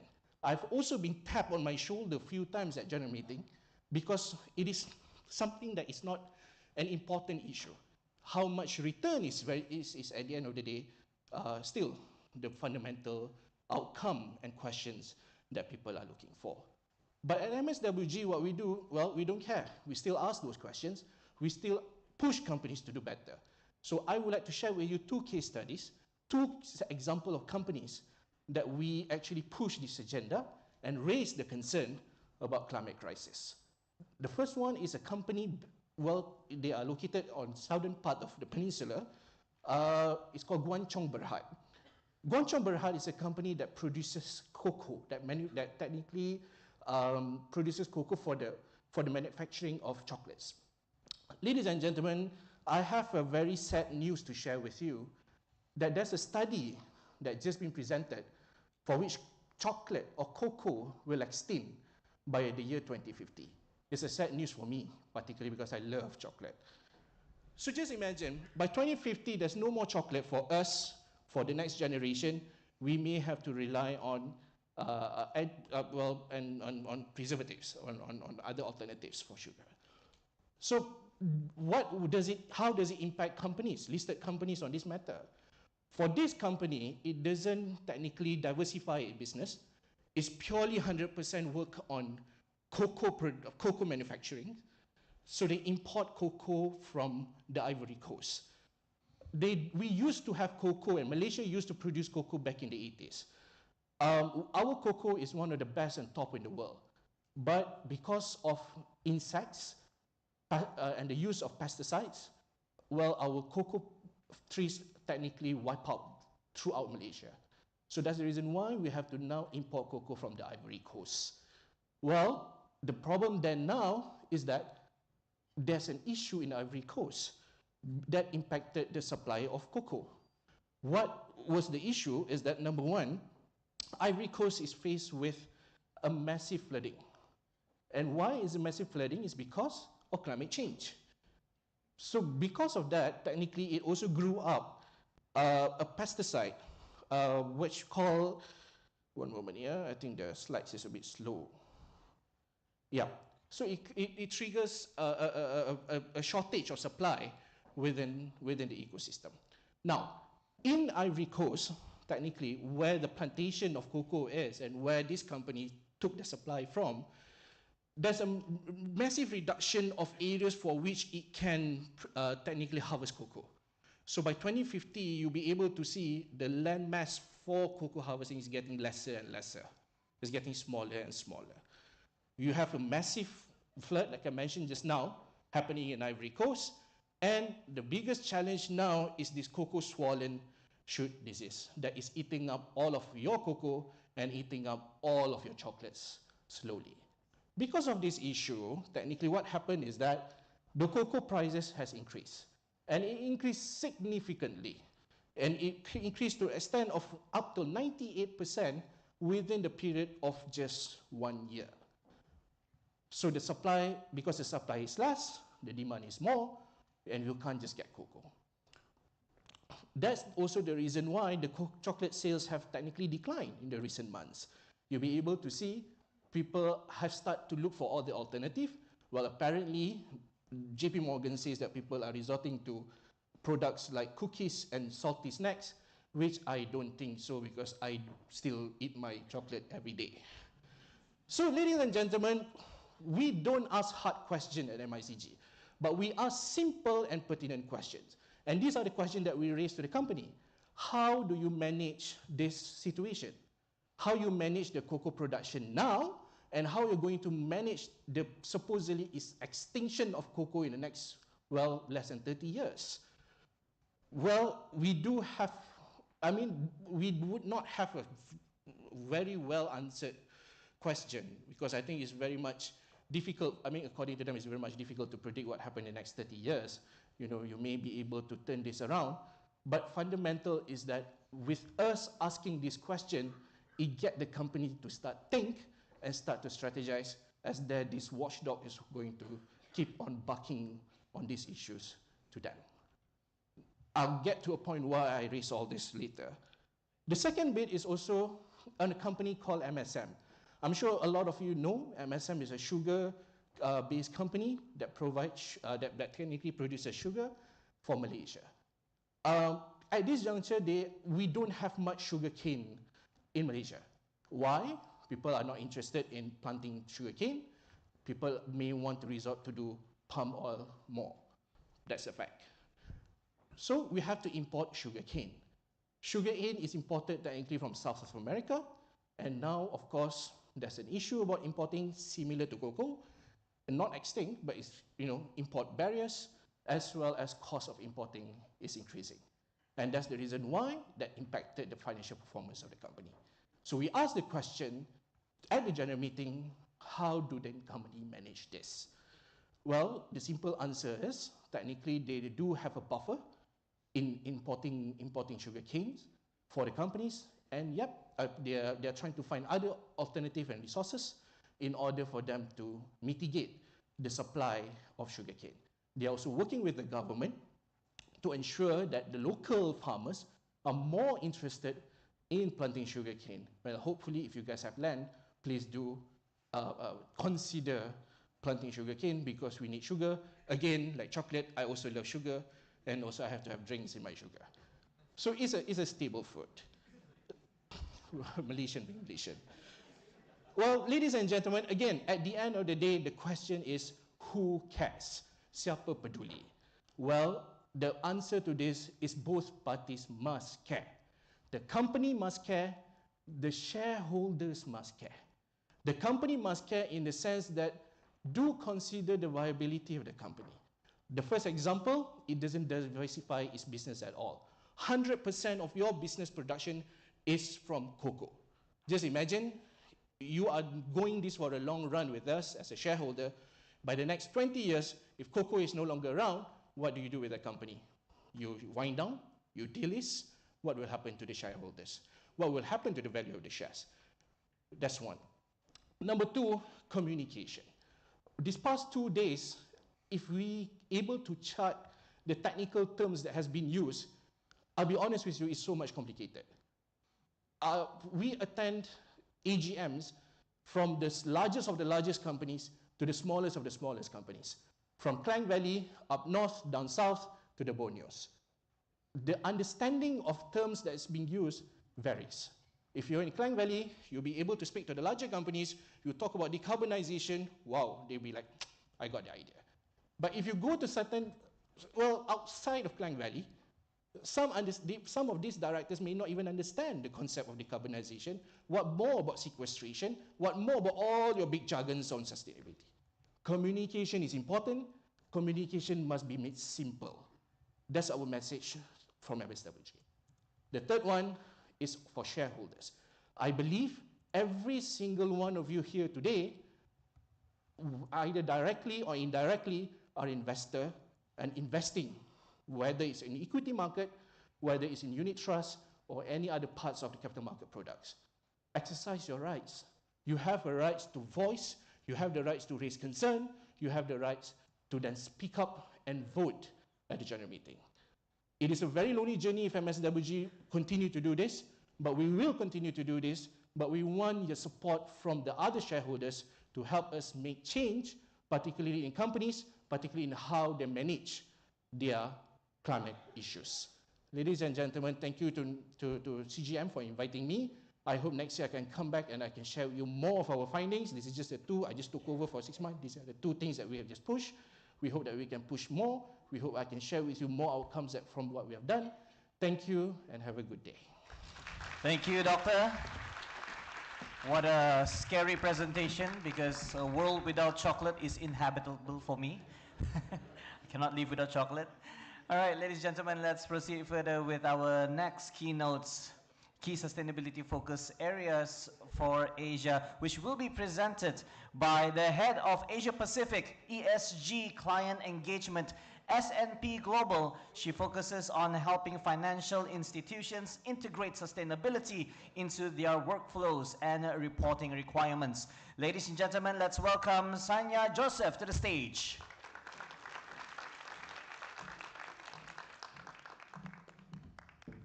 Good afternoon, ladies and gentlemen, and thank you so much for your time.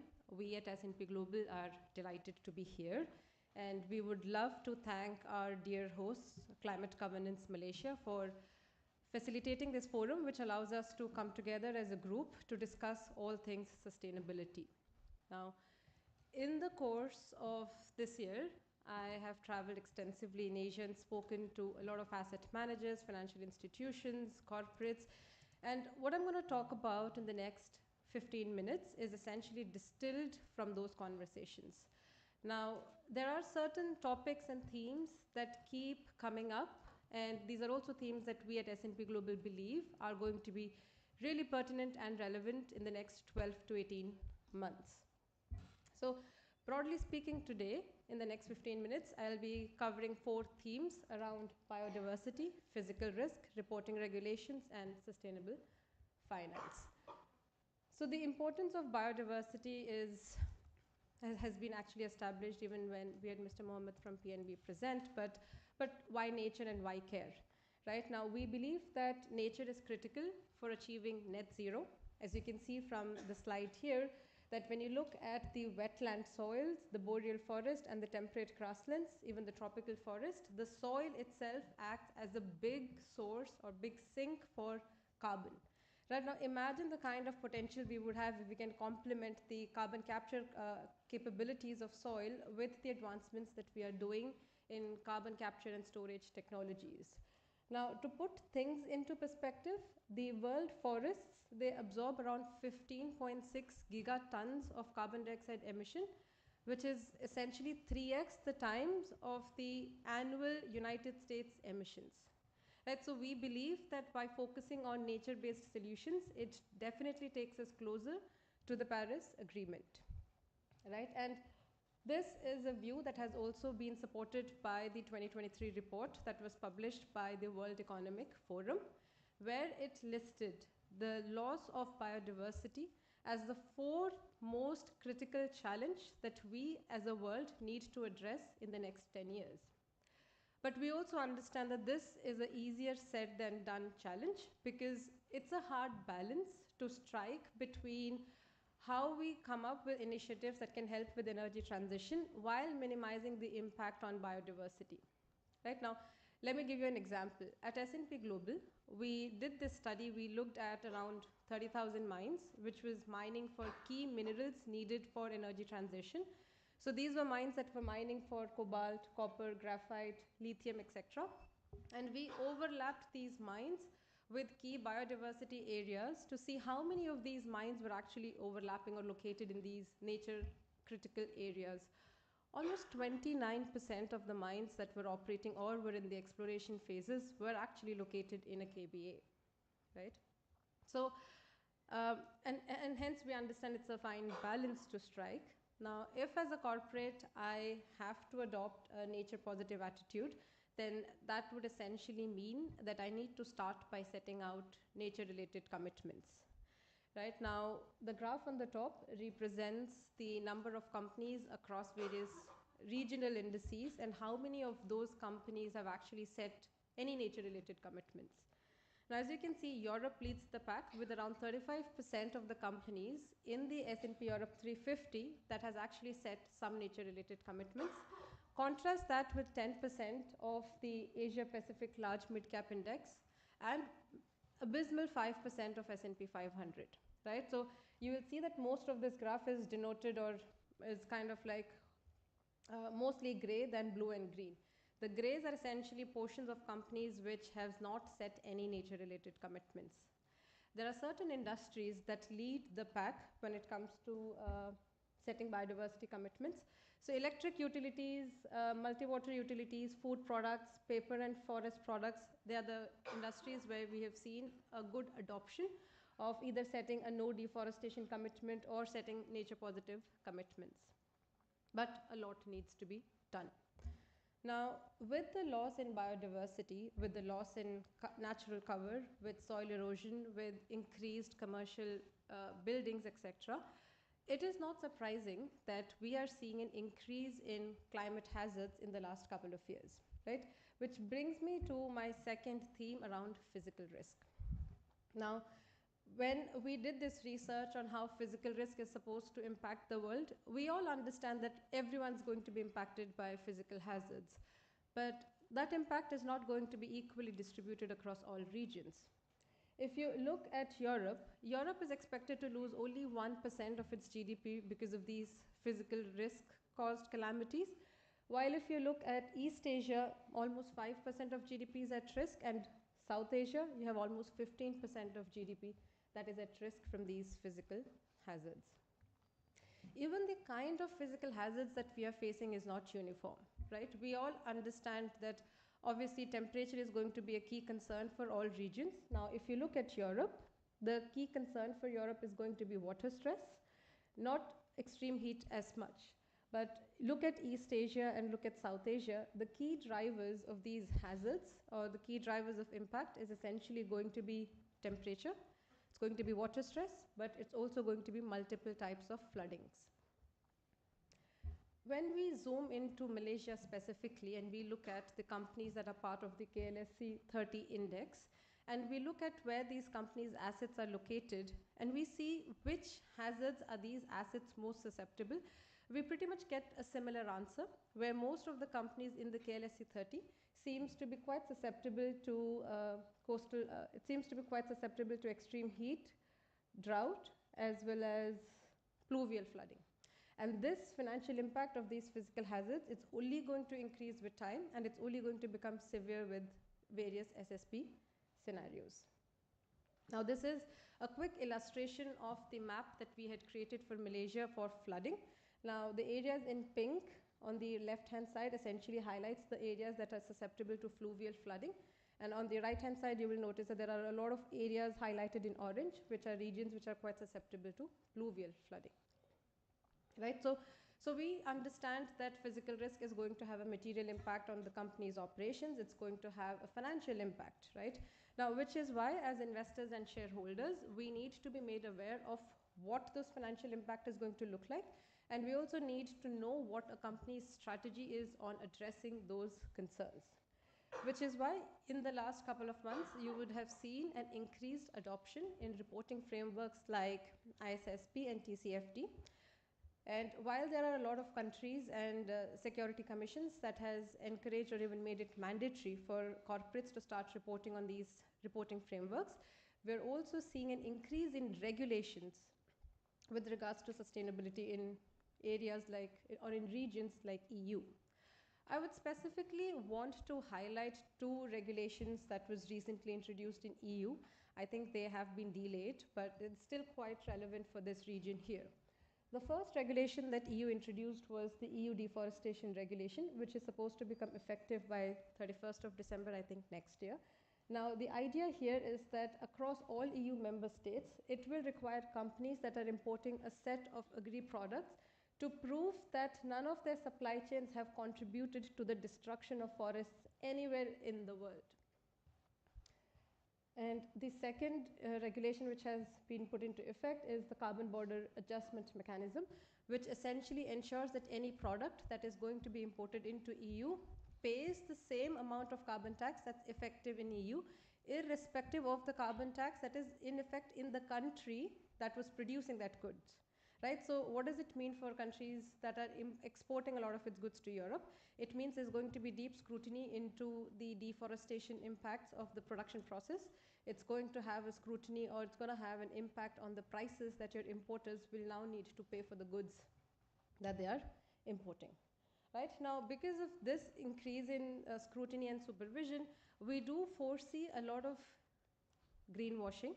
And we do see a lot of litigations that would be associated with these greenwashing concerns. And you can see, based on the color, Australia seems to be quite active in terms of the litigations that has been filed, climate-related litigations that has been filed in the last couple of years. I want to give two real-life examples on how companies were publicly called out for greenwashing. First is in Europe, where you had a Dutch airline company called KLM, where its customers actually sued it, or actually they had a case against it, where they said that it was understating the emissions and it was understating the fact that the impact on the environment. So its Fly Responsibly campaign was said to be quite misleading. Closer home, just last month in August, there was a superannuation fund in Australia, which was fined $7.4 million for making false claims about some of its sustainable investment options.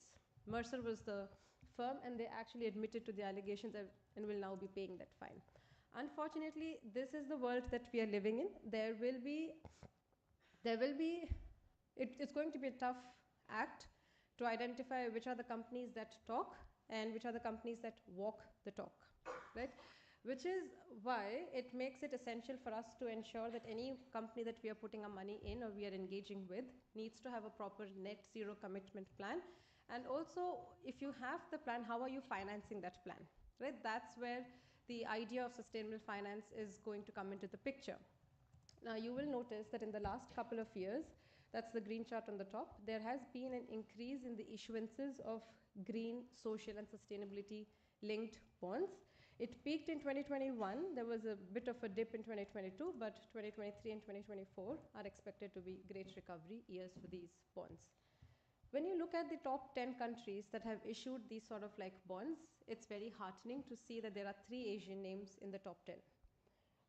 There's Japan, there's Thailand, and there's South Korea, right? Now, again, a lot of this data is taken from the Climate Bonds Initiative itself, so it's easy to kind of like refresh and see what the numbers for 2024 looks like. When we look at companies and how they set targets and how they are funding those targets, there's an interesting case study that I came across, which was Wilmar International. Now, as you can see from the texts here, in the last 1 year, it has actually worked to convert a big portion of its revolving credit facility into a sustainability-linked loan. Most recently, it secured 100 million funding from Maybank for a tenure of 3 years. Right, a lot of the KPIs underneath it would be pertinent or would require Wilmar to actually adhere to some of these sustainability initiatives or some of the sustainability goals that it has set for itself. Right, so I want to close by making this one last statement that as financial institutions who are the bearers of capital, it's important for us to also make sure, or even as investors, it's important for us to make sure that we are channeling the funds for causes that can make the world a better place. Again, this was something that was alluded to in the last 2 presentations as well, where returns and profitability should not be the bottom line, but also the long-term benefit both to the people as well as to the planet needs to be taken into account. So thank you so much for your time, everyone, and have a great rest of the day. There we go. Thank you, Sonia, for that sharing and also for lots of research done on this particular topic. Ladies and gentlemen, we now continue on to the next keynote for financial institution net zero transition plans. The speaker works to unite the financial sector across Asia Pacific to support an inclusive transition to a net zero economy. Ladies and gentlemen, let's welcome Yuki Yasui, Managing Director for Asia Pacific Network at Glasgow Financial Alliance for Net Zero. Let's give her a big hand. Good afternoon, everyone, and a big thanks to Climate Governance Malaysia for inviting me. And I stand between you and your lunch, and I will maybe make my presentation 15 minutes as well. I know I've been given kindly a 20-minute slot, but I think I'll try and make it in 15 minutes and still make it useful for you. So, as introduced, I'm from GFANZ, the Glasgow Financial Alliance for Net Zero, and I just want to do a quick introduction of who we are. So we are the global coalition for financial institutions that are committed to net zero, meaning that they're committed to not only scope 1 and 2, but also scope 3, which is their finance emissions or their portfolio, decarbonizing their lending or investing portfolio to net zero by 2050. And there are nearly 700 financial institutions around the world, and we represent about 40% of the private financial assets globally. So in Asia, we are about 100 financial institutions, and in Malaysia, we have CIMB and Maybank as part of the Net Zero Banking Alliance, and we are hoping that the next wave of committed financial institutions will onboard the GFANZ and the Net Zero Alliance community soon from Malaysia as well. we're very hopeful because all these kind of good events have really raised awareness and action by financial institutions in Malaysia. And we're really honored to be part of this journey as well. So when we're talking about net zero and what the role of financial institutions are, we've been talking about the, their bread and butter, which is scope 3, where their financing products and services go. And at GFANZ, we've identified 4 key financing strategies for net zero. So this is where different types of finances can help finance the real economy to their net zero journey. So we're not only talking about financing the green stuff, but also financing the brown to green transition that was mentioned in the morning panel, and also the accelerated retirement of existing assets in our economy that is high emitting, like coal-fired power plants that may be too young, that if they just go and be used for their natural economic life, it may not fit our net zero pathways. So when we're talking about these 4 financing strategies, it's really important to understand 2 things. One is that vast majority of finance today are still going into finances that are not part of this 4 buckets and are in what we call a developing bucket. The idea of GFANZ and the commitments that financial institutions are making around the world is to bring as much as possible and as quick as possible finance to the market that aligns with one of these 4 buckets. And when we mean as much as possible, we're actually talking about mainstreaming finance in these 4 buckets. That we're no longer talking about green finance as a niche product, but as part of the business strategy of financial institutions around the world. So there's been a lot of speakers that have talked about needing strategy for net zero and needing transition plans. And I think transition plan is something that you will increasingly hear. It's only like we've at GFANZ only started to talk about net zero transition plans in 2022. We issued a framework around net zero transition plans then. And so it's a very new landscape, but we see quite a quick take-up of this idea that we all need not just a strategy, but an actual action plan towards net zero. Because as I said, we're moving from niche to mainstream. And in order to do that, we're actually going to be experiencing a structural change in our economy, which means for individual firms and individual financial institutions, we are talking about a institutional-wide change management. So we need to include the transition plan as part of the actual implementation to net zero. And just to say that GFANZ is a sister organization of TCFD. The co-chairs of TCFD, Mark Carney and Michael Bloomberg, are also co-chairs of GFANZ.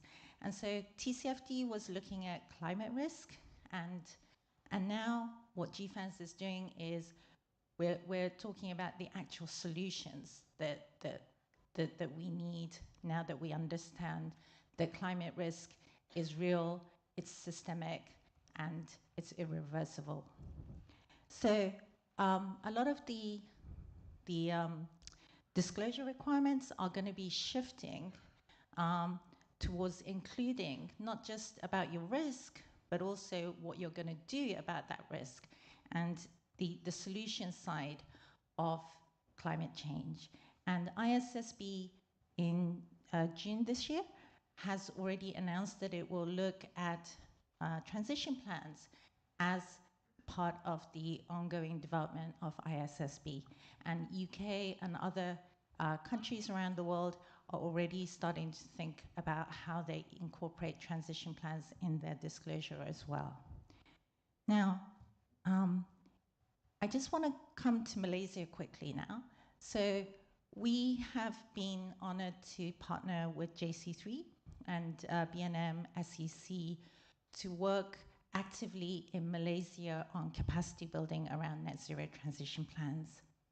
And we did a survey in June this year on where financial institutions in Malaysia are in terms of their capabilities and their interest in gaining new capabilities on climate change. And in the use of this survey, we have used a criteria called the Climate Mitigation Journey, which is developed by United Nations Environment Programme's Finance Initiative. So up on the top, you'll see 15 different capabilities that UNEP-FI had identified as key capabilities for financial institutions in order to carry out their climate mitigation journey. And we asked the Malaysian financial institutions on how much they feel comfortable that they have these capabilities and which are the areas that they want to obtain. And we, based on the 40 responses that we have, and thank you so much if you have been part of the team that have helped us in this response, we have found that the key barriers to climate mitigation journey is, first of all, data, which I know that the SEC and the Bursa Malaysia are doing quite a lot around to improve that, but also the lack of technical knowledge, lack of human resources, and then public policy and so forth. In terms of what capabilities the respondents said they wanted their senior management to have is very interesting, because the first one is about transition plans, and then impact analysis, and then climate risk. I think transition plans is a key role for the leadership of financial institutions or any corporation, because it is a very top-down change management, which is very holistic for the whole of the organization. And it does definitely require that leadership and governance to really keep people accountable and also incentivize the action plan.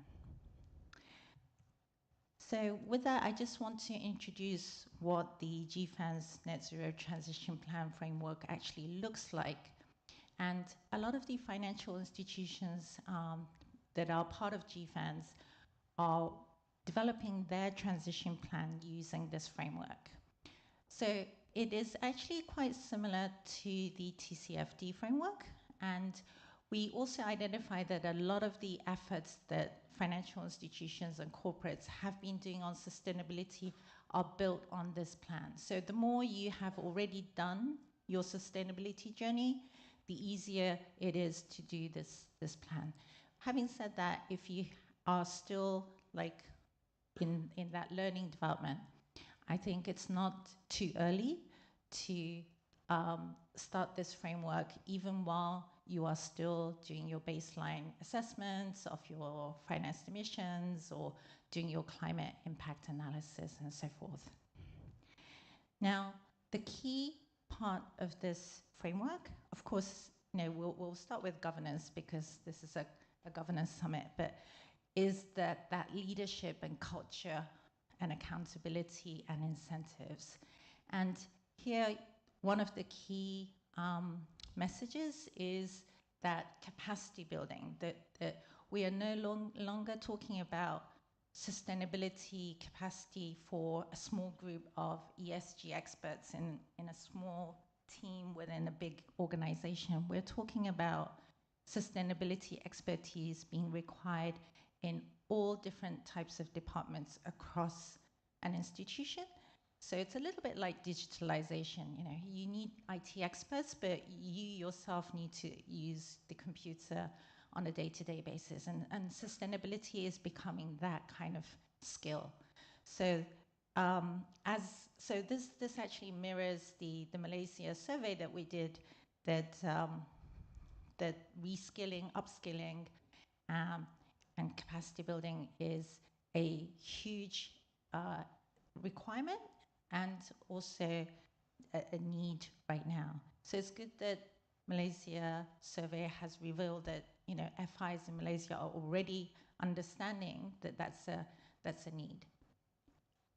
The other two, I think, key things that I wanted to talk about today is the two strategies in the middle, the implementation strategy and the engagement strategy.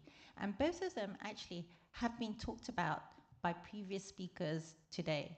So it's nothing new, but I just want to put it in this kind of framework. So the implementation strategy is where you are developing your products and services. That four financing strategy, the four buckets that we at GFANS call transition finance, is developed and actually, you know, provided to the market. So you need to actually have, you know, green finance, transition finance, different products and services that you can deliver for net zero. At the same time, you also need internal policies. You need to adjust your credit ratings, your due diligence and policies and conditions accordingly to be able to deliver those new products. So there's a lot of innovation and reskilling that needs to happen in the implementation strategy. So this is the supply of finance that is being delivered through the transition plan. But we also think that financial institutions can do a lot around the demand side of finance as well. That financial institutions can talk with their clients, their investee companies, and help them, and also understand where they are in their journey and help them with their transition plan. And then make sure that there is that demand for finance that you are able to deliver. So this is like engagement with clients and investee companies, but it can also be engagements with policymakers. That is really important. Having a good understanding and good conversation with your government is really important, and engagement with the industry and coming together in forums like this is also really helpful as well. So what this transition plan is saying is that we need not only to develop our capabilities to supply the finance, but also develop that good relationship with others to be able to build that, support that demand for that finance. So this is just a reconfiguration of that plan. Let me just then try and finish with a few resources to take home for your own reading as well. So how does these plans work in practice? So as I said, a lot of the financial institutions have started to create net zero transition plans. And so we have compiled a few case studies on the latest and the first iteration of net zero transition plans from financial institutions in this part of the world. So in July last year, we put out the components of transition plan, because at the time it was too early for transition, like full end-to-end transition plans. But we also already noted that there's actually a lot of components of transition plan that already existed.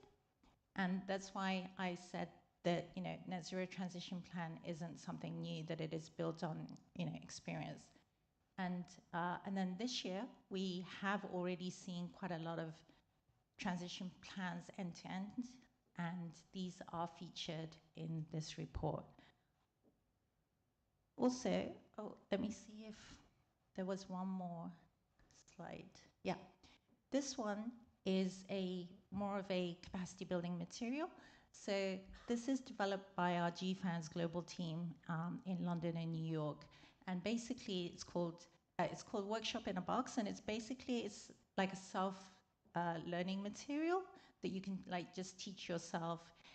It's a set of slides that go into quite a lot of detail and give examples of what these net zero transition plan frameworks look like and how the components actually work in practice.